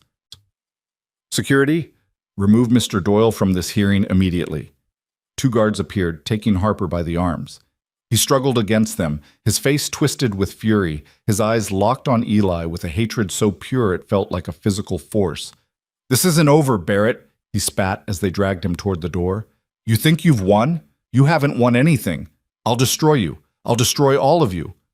The door closed behind him, cutting off his screams, and a heavy silence fell over the room. Juliana waited until the echoes faded before speaking again. "Board members, I think we've seen enough. Mr. Barrett acted with courage and integrity on the night of November 15th. He saved my life at great personal cost, and he has been unjustly persecuted ever since. I move that we formally exonerate him, compensate him for his suffering, and offer him a position within this company." "I second the motion," said another board member. "All in favor?" Hands raised around the table, one by one, then all at once, until the vote was unanimous. "The motion carries." Harrison Powell's voice was solemn. "Mr. Barrett, on behalf of Reed Industries, I apologize for the injustice you have suffered. You are hereby cleared of all allegations, and your record will reflect the truth of what happened that night." Eli sat very still, the words washing over him like warm rain. It was over. After weeks of torment, after losing everything and nearly losing his life, it was finally over. He had won. Behind him, Mia burst into tears. The aftermath of the hearing was chaos of a different kind. Reporters crowded the lobby of Reed Industries headquarters, shouting questions and waving microphones. Eli shielded Mia with his body as they pushed through to the waiting car, while Juliana's security team formed a protective barrier around them. "Mr. Barrett, how does it feel to be vindicated? Will you be pressing charges against Harper Doyle?" "Ms. Reed, is it true you've offered Mr. Barrett a job?" They made it to the car and the doors closed, sealing out the chaos. Eli slumped against the leather seats, his whole body trembling with exhaustion and relief. "You did it, Daddy." Mia crawled into his lap, wrapping her arms around his neck. "You told the truth, and they believed you." "We did it," he corrected her. "All of us. Together." Juliana slid into the car beside them, her own face showing signs of strain. "Harper will be arrested within the hour. Sarah's testimony, combined with the evidence we've gathered, gives the police more than enough to charge him. What about his friends? His connections? Some will try to help him. Most will distance themselves as quickly as possible." A grim smile crossed her face. "Harper cultivated loyalty through fear. Once people see that he can be beaten, that fear evaporates." Eli nodded slowly, processing everything that had happened. It still didn't feel real. None of it felt real. "What now?" he asked. "Now?" Juliana looked out the window at the city passing by. "Now we build something better, starting with you, Mr. Director of Employee Welfare. I still don't know if I'm qualified for that." "You will be." She turned back to face him, and for the first time since he'd met her, she smiled, a real smile that reached her eyes and transformed her entire face. "I have faith in you, Eli Barrett. You've earned it." Mia stirred in his lap, looking up at him with eyes that held no doubt, no fear, only absolute certainty. I told you, Daddy. Good people win in the end. Eli held his daughter close and watched the Philadelphia skyline glitter in the fading light. He thought of everything he had lost, everything he had found, and everything that still lay ahead. For the first time in his life, he allowed himself to believe that maybe, just maybe, his daughter was right. The first day of his new life began with a cup of coffee that cost more than his old hourly wage. Eli stood in the gleaming lobby of Reed Industries headquarters, holding the ceramic mug someone had pressed into his hands, and tried to make sense of the transformation that had occurred in the space of a single week. The same marble floors he had once mopped now reflected his polished shoes. The same security guards who had dragged him to the elevator now nodded respectfully as he passed. The same elevators that had carried him down in disgrace now carried him up to the executive floor, where a corner office with his name on the door waited like a dream he hadn't dared to imagine. Director of Employee Welfare. The title still felt foreign on his tongue, like a word from a language he was only beginning to learn. Nervous? Juliana appeared beside him, dressed in one of her signature power suits, her silver hair pulled back in its usual elegant twist. She looked different now that Eli knew her better, softer somehow, more human. The CEO mask she wore for the public was just that, a mask, beneath which lived a woman who had spent her entire life building walls and was only now learning how to take them down. Terrified, Eli admitted. I keep waiting for someone to realize they've made a mistake. They haven't. Juliana took a sip of her own coffee, her gray eyes studying him over the rim. I've been watching you this past week, Eli, the way you talk to people, the way you listen, the way you remember names and faces and details that most executives would consider beneath their notice. She paused. You have a gift, one that can't be taught. I just treat people the way I'd want to be treated. Exactly. And in this building, that makes you revolutionary. They rode the elevator together in comfortable silence, and when the doors opened onto the 37th floor, Eli felt his heart skip a beat. This was the floor where everything had changed, the floor where he had saved a life and lost his own, the floor where he had been dragged away in disgrace while the woman he rescued reached for him with desperate, confused eyes. Now he was back. Not as a janitor, not as a criminal, but as someone who mattered. His office was larger than his old apartment, with floor-to-ceiling windows that offered a panoramic view of the city he loved. A mahogany desk dominated the center of the room, flanked by leather chairs and bookshelves that were currently empty but waiting to be filled. On the desk sat a single item, a framed photograph of Mia, her gap-toothed grin captured forever in the moment before everything fell apart. I had that sent over from the evidence files, Juliana said, noticing his gaze. It was in your locker when they cleaned it out. I thought you might want it back. Eli picked up the frame, his throat tight with emotion. Thank you. There's one more thing. She handed him a folder. Your first assignment. He opened it to find a stack of employee files, each one flagged with notes and observations. Single parents working double shifts, workers with medical conditions they couldn't afford to treat, families living on the edge of homelessness, one missed paycheck away from disaster. These are the ones who need help the most, Juliana explained. I want you to reach out to each of them personally, find out what they need, figure out how we can help. There must be hundreds of people in this situation. Thousands, probably, but we start somewhere. Her eyes met his. We start with the ones who are most invisible, the ones the system has tried hardest to erase. Eli looked down at the files, at the names and faces of people who were struggling just as he had struggled, who were invisible just as he had been invisible. He thought of his father, working himself to death in a factory that never knew his name. He thought of his mother, coming home every night with aching feet and someone else's dirt under her fingernails. He thought of Mrs. Nguyen, sitting alone in her apartment with health problems she couldn't afford to fix. And he thought of himself, just a few weeks ago, lying on a threadbare couch in a freezing apartment, certain that he was going to die. I'll start today, he said. The weeks that followed were the most exhausting and exhilarating of Eli's life. He threw himself into his new role with a passion that surprised even him, spending long hours reviewing files, conducting interviews, and developing programs that addressed the needs he uncovered. He established an emergency assistance fund for employees facing sudden financial hardship. He partnered with local clinics to provide affordable healthcare options. He created a mentorship program that connected struggling workers with more experienced colleagues who could offer guidance and support. But the most important thing he did was listen. He held open office hours 3 times a week, inviting any employee who wanted to talk to come and share their concerns. At first, the chairs remained empty. Workers too suspicious or too afraid to trust this strange new executive who had appeared out of nowhere. But gradually, as word spread about the janitor who had become a director, people began to show up. They told him about impossible commutes and impossible childcare costs. They told him about supervisors who bullied them and coworkers who ignored them. They told him about the daily humiliations of being poor in a world that worshipped wealth, about the shame of not being able to afford lunch in the cafeteria, about the terror of calling in sick because they knew their jobs wouldn't be waiting when they returned. And Eli listened. He took notes. He promised to do what he could. And then, one by one, he kept those promises. The first major victory came 6 weeks into his tenure. A warehouse worker named Marcus Johnson had been facing eviction, his family of 4 about to be thrown onto the streets because of medical bills from his wife's emergency appendectomy. The company's existing assistance programs were too slow, too bureaucratic, too tangled in red tape to help in time. Eli cut through all of it. He called the landlord personally, negotiating a payment plan that would keep the Johnsons in their home.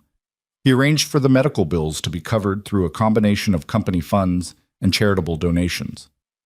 He connected Marcus with a financial counselor who could help the family build stability for the future. When Marcus came to his office to thank him, tears streaming down his face, Eli felt something shift inside him, something that had been broken for a very long time, finally clicking back into place. "You saved my family," Marcus said, his voice choked with emotion. "I don't know how to ever repay you." "You don't have to repay me," Eli replied. "Just pay it forward. Help someone else when you have the chance." Marcus nodded, gripping Eli's hand so tightly it hurt. "I will. I promise." Word of the Johnson case spread through the company like wildfire. Suddenly, Eli's office hours weren't just attended, they were overflowing. People lined up in the hallway waiting for their chance to speak with the man who had saved Marcus Johnson's family, the man who actually listened, the man who actually cared. And with each person he helped, Eli felt himself becoming more of who he was meant to be. But not everyone was happy about the changes. There were executives who resented his presence, who saw his programs as wasteful expenditures that ate into the bottom line. There were managers who felt threatened by his direct access to their workers, who worried that their own failures were being exposed. And there were those who simply couldn't accept that a former janitor now walked the same halls they did, attended the same meetings, wielded the same influence. Eli ignored them all. He had spent his entire life being underestimated, dismissed, overlooked. He knew how to work around people who didn't believe in him. And he knew that the only way to prove his worth was through results. The results came quickly. Within 3 months, employee satisfaction scores had risen by 20%. Turnover rates dropped dramatically as workers felt for the first time that someone in the company actually cared about their well-being. Productivity increased as people who had been struggling with personal crises finally got the support they needed to focus on their jobs. And the media took notice. A feature story in the Philadelphia Inquirer called Eli the Conscience of Corporate America. A segment on the local news highlighted his work with struggling families. A business magazine interviewed him about his unconventional approach to employee welfare, calling him a disruptor in the best sense of the word. Through it all, Eli remained grounded. He still lived in the same apartment Juliana had arranged for him, though he could now afford something grander. He still picked Mia up from school every afternoon, helping her with homework and cooking dinner together. He still visited Mrs. Nguyen every weekend, bringing her groceries and sitting with her while she told stories of her life in Vietnam. And he still thought about the night that had started it all, the night he had pushed through a crowd of frozen executives to save a dying woman's life. Sometimes, late at night, he would stand at his office window and look out at the city lights, and he would wonder what would have happened if he had been like everyone else, if he had hesitated, if he had looked away. Juliana would be dead. That much was certain. But beyond that, nothing would have changed. Harper Doyle would still be terrorizing employees. thousands of workers would still be struggling in silence. The system would have continued grinding on, indifferent to the human suffering it created. One moment of courage had changed everything, one choice to act when everyone else stood frozen. It was a lesson Eli carried with him every day, a reminder that the world was changed not by grand gestures or sweeping policies, but by ordinary people making extraordinary choices in the moments that mattered most. The invitation came on a Tuesday morning, hand-delivered by a courier in a crisp uniform. Eli opened the envelope to find an embossed card requesting his presence at the annual Reed Industries Leadership Summit, a 3-day gathering of the company's top executives at a resort in the Poconos. He was listed as a keynote speaker, scheduled to address the entire leadership team on the topic of human-centered corporate culture. He stared at the card for a long time, his heart racing. Problem? Juliana appeared in his doorway, a knowing smile on her face. You did this. I did. I can't speak to hundreds of executives. I don't have the training, the experience. You have something better. She stepped into his office and sat down across from him. You have authenticity. You have a story that no one else in that room can tell. And you have a perspective that most of those executives have never considered. They'll eat me alive. Some of them will try. Others will listen. Her eyes held his.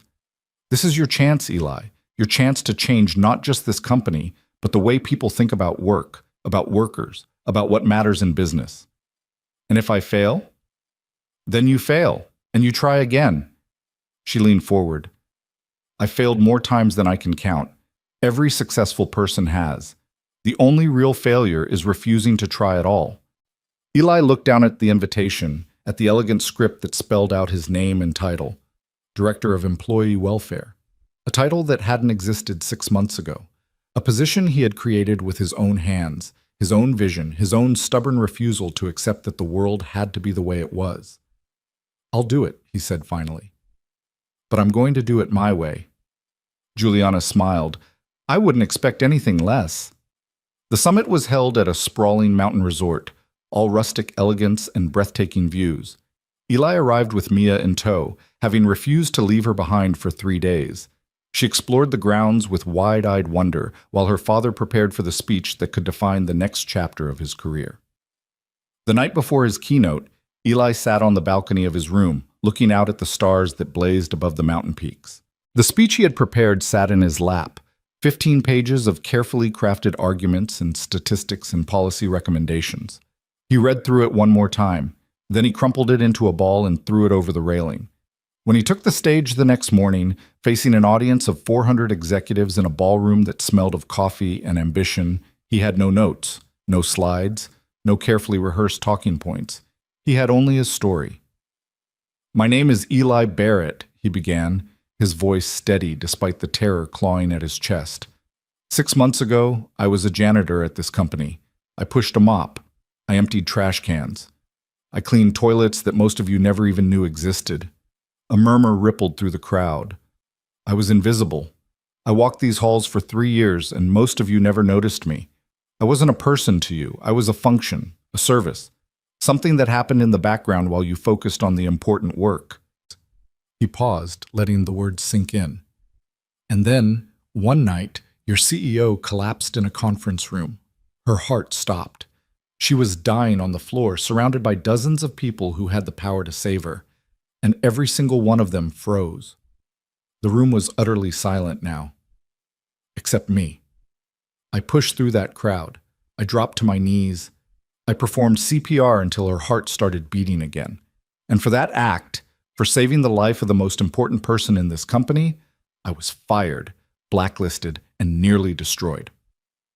He looked out at the sea of faces, at the executives who had been part of the system that tried to erase him. I'm not telling you this to make you feel guilty. I'm telling you this because it illustrates something fundamental about how we think about people. When I was a janitor, I was invisible. When I saved a life, I became a threat.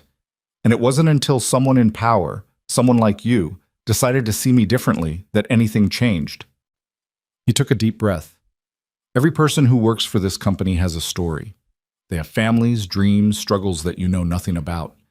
They come to work every day and give you their time, their energy, their lives. And in return, most of them feel exactly the way I felt, invisible. He stepped out from behind the podium, moving closer to the audience. That has to change. Not because it's good for business, although it is. Not because it improves productivity, although it does. It has to change because it's right. Because the people who clean your offices and stock your warehouses and answer your phones are human beings who deserve to be seen, to be valued, to be treated with dignity. His voice rose with passion. I'm asking you to look at your teams with new eyes, to learn the names of the people who serve you, to ask about their lives, their challenges, their dreams, to create a culture where everyone, from the CEO to the night shift janitor, feels like they matter. He paused, his eyes scanning the crowd. Because they do matter, every single one of them. And if you can't see that, if you can't believe that, then I don't know why you're in a position of leadership at all. The silence that followed was deafening. And then, from somewhere in the back of the room, someone began to clap. The applause spread like wildfire, rolling through the ballroom in waves that grew louder and louder until the entire audience was on their feet. Eli stood at the center of it all, overwhelmed by the response, tears streaming down his face as the sound washed over him. He had done it. He had told his truth. And for the first time in his life, the world had listened.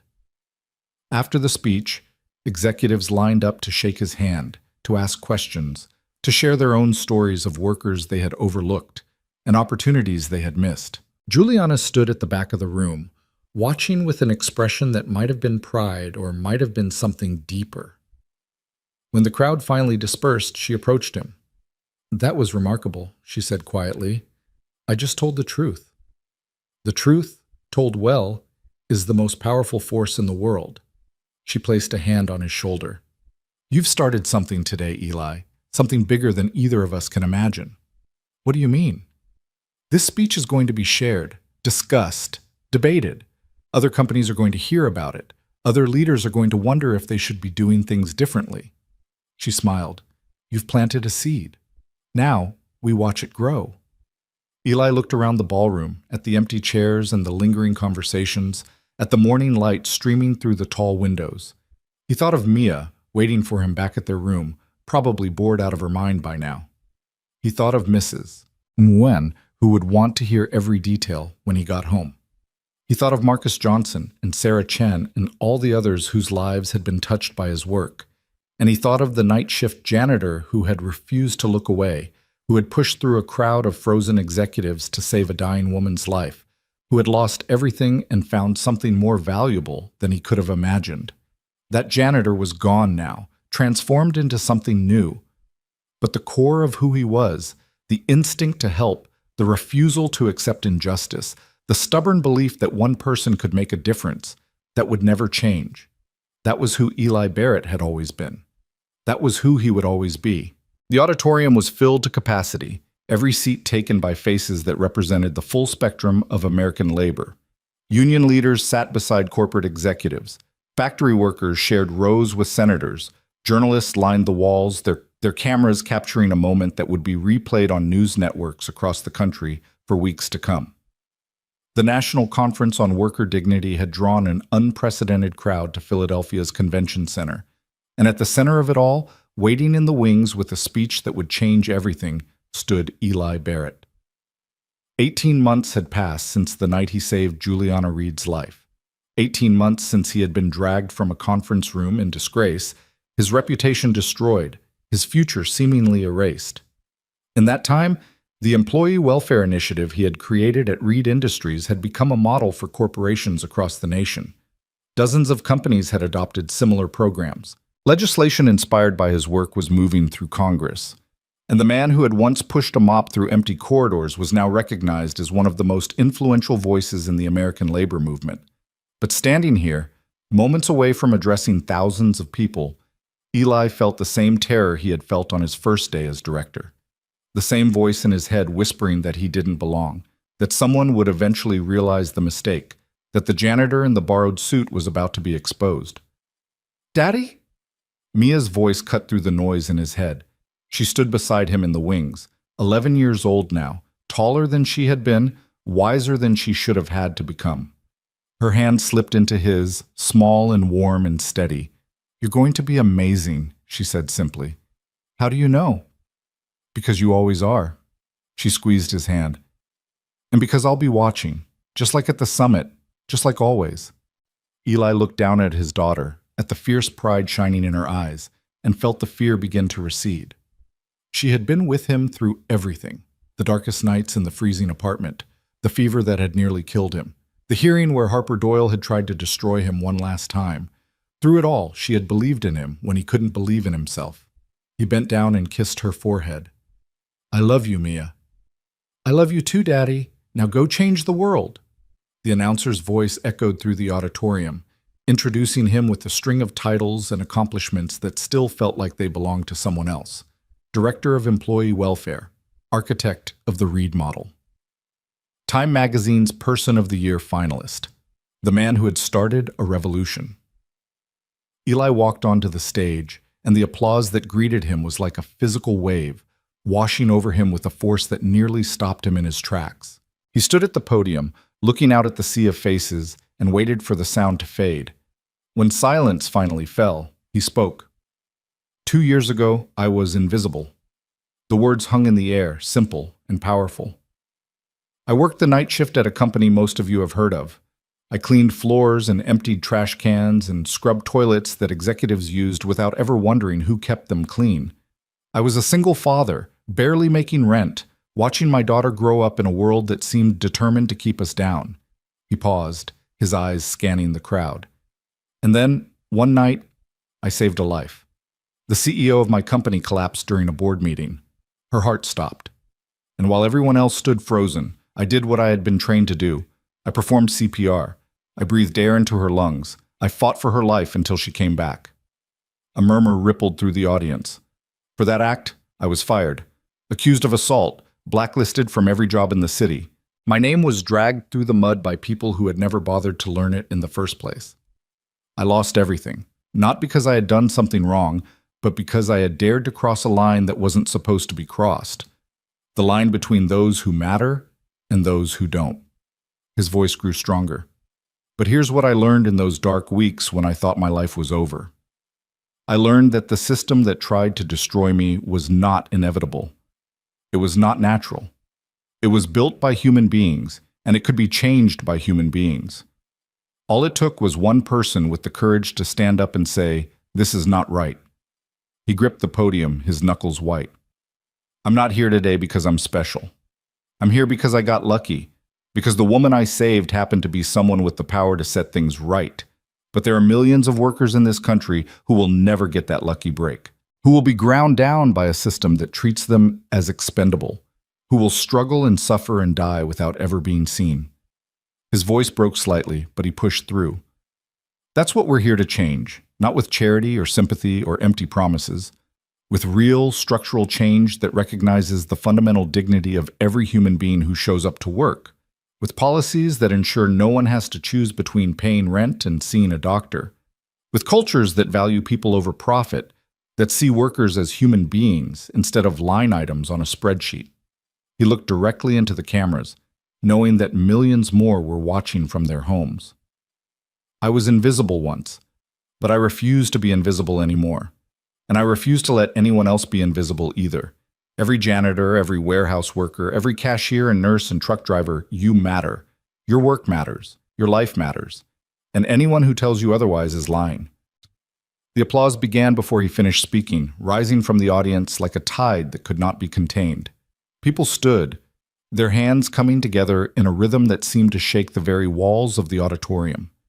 And at the center of it all, Eli Barrett stood with tears streaming down his face, finally allowing himself to believe that the journey that had begun on the worst night of his life had led him to exactly where he was meant to be. The reception afterward was a blur of handshakes and congratulations and business cards pressed into his palm. Senators wanted to discuss legislation. CEOs wanted to implement his programs. Journalists wanted interviews that would run on primetime television. But Eli only had eyes for one person. Juliana Reed stood at the edge of the crowd, watching him with an expression he had come to know well over the past 18 months. Pride, yes, but also something deeper, something that looked almost like wonder. He made his way to her, weaving through the throng of well-wishers until they stood face to face. "That was quite a speech," she said. "I had a good teacher. You had a good story." She smiled, and the years seemed to fall away from her face. "I'm proud of you, Eli, proud of everything you've built. I couldn't have done it without you." "Yes, you could have. It might have taken longer. It might have looked different, but you would have found a way." Her gray eyes held his. "That's who you are, someone who finds a way." Before he could respond, a small body slammed into his legs. "Daddy, Daddy, you did so good!" Eli scooped Mia into his arms, holding her tight as she wrapped herself around him. "You think so?" "I know so. Everyone was crying, even that mean-looking lady in the front row." "That was a senator, sweetheart." "Well, she was crying." Mia pulled back to look at him, her face serious. "Daddy, can I ask you something?" "Anything." "Are you happy now?" The question caught him off guard. He thought about it for a long moment, really thought, examining the landscape of his heart with the same careful attention he brought to everything else. Was he happy? He thought of the apartment he shared with Mia, modest but warm, filled with books and photographs and the smell of whatever they had cooked for dinner. He thought of Mrs. Nguyen, healthy now thanks to the specialist Juliana had arranged, still bringing him containers of pho every Sunday. He thought of Marcus Johnson, who had been promoted twice since Eli intervened in his crisis, and Sarah Chen, who was now running her own department at a company that actually valued her. He thought of Juliana, standing beside him with her knowing smile, a partner and friend in ways neither of them had expected. And he thought of himself. Not the janitor who had been invisible, not the accused who had been destroyed, but the man who had emerged from the wreckage, stronger and wiser and more certain of his purpose than he had ever been before. "Yes," he said finally. "I'm happy." "Good." Mia nestled against his chest. "Because you deserve to be happy. You're a good person, Daddy. The best person I know." Eli held his daughter close, breathing in the familiar scent of her strawberry shampoo, and felt something settle into place in his chest, a peace he hadn't known he was searching for, a sense of completion that had nothing to do with achievements or recognition or the applause of thousands. He had found his purpose, he had found his voice, and most importantly, he had found a way to use both in service of something larger than himself. Later that evening, after the crowds had dispersed and the auditorium had emptied, Eli stood alone on the steps of the convention center, looking out at the Philadelphia skyline. The city glittered in the darkness. The same lights he had watched from the 37th floor of Reed Industries on the night everything changed. But they looked different now, warmer, more welcoming, as if the city itself had shifted to make room for him. Footsteps approached from behind, and Juliana appeared at his side. "Thinking deep thoughts?" she asked. "Just remembering." "The night we met?" "The night I almost died." He turned to look at her. "Both times." She was quiet for a moment, her eyes reflecting the city lights. "I've been thinking about that too, about how close we both came to losing everything. But we didn't." "No, we didn't." She smiled slightly. "Do you ever wonder what would have happened if you hadn't been there that night? If you had been on a different floor or called in sick or simply decided not to get involved?" "All the time." Eli's voice was soft. "I'd be dead. You'd be dead. And the world would have just kept spinning, indifferent to both of us. But you were there, and you chose to act." She turned to face him fully. That choice, that single moment of courage, it changed everything, not just for you and me, but for thousands of people who will never know your name. "I was just doing what anyone would do." "No." Her voice was firm. "You were doing what almost no one does. You were being extraordinary in a moment that demanded it, and that, Eli Barrett, is the rarest thing in the world." They stood in comfortable silence, two people who had been brought together by tragedy and transformed by the choices they made afterward. The night air was cool but not cold, carrying the sounds of the city, car horns and distant music, and the murmur of life continuing all around them. "What happens now?" Eli asked finally. "Now?" Juliana looked out at the skyline. "Now we keep going. We take what we've built and we expand it. We fight the battles that still need fighting. We change the minds that still need changing. And when we're done, we'll never be done. She smiled, a real smile that reached her eyes. That's the beautiful thing about this kind of work. There's always more to do, always more people to help, always more systems to change. She reached out and took his hand, the same gesture she had made in the hospital room 18 months ago when she had promised to set things right. But we don't have to do it alone. That's the other thing I've learned. We find our people, we build our teams, we create communities of individuals who believe in the same things we believe in, and together we become unstoppable. Eli squeezed her hand, feeling the truth of her words settle into his bones. He thought of Mia, asleep in the hotel room upstairs, dreaming whatever dreams 11-year-olds dream. He thought of Mrs. Nguyen, who called him her son now, who treated him like family because he had treated her like family first. He thought of Rebecca Torres and Marcus Johnson and Sarah Chen and all the others who had become part of the movement he had accidentally started. He thought of the janitor he had been, invisible and overlooked, pushing his cart through empty corridors in the middle of the night. And he thought of the man he had become, standing on the steps of a convention center after addressing thousands of people, his hand clasped in the hand of a woman who had once been the most powerful person he had ever known and was now simply his friend. "Thank you," he said quietly. "For what?" "For seeing me. When no one else did." Juliana was silent for a moment. Then she released his hand and stepped back, her expression soft in the glow of the city lights. "You saved my life, Eli. You fought for me when everyone else gave up. Seeing you was the least I could do." She turned and walked back toward the convention center, pausing at the door to look back over her shoulder. "Get some rest. Tomorrow we start changing the world again." Then she was gone, and Eli was alone with the night and the city and the future stretching out before him like an endless road. He stood there for a long time, breathing in the cool air, letting the peace wash over him. Then he turned and walked back inside, ready to collect his daughter and return to the life they had built together. A life he had never imagined, a life he had never dared to dream, but a life that was his, earned through courage and compassion and the stubborn refusal to look away when someone needed help. He had saved one life, and in return, he had found purpose, dignity, and a voice powerful enough to change an entire system. The janitor who refused to look away had become a force that could not be ignored, and he was just getting started. The end.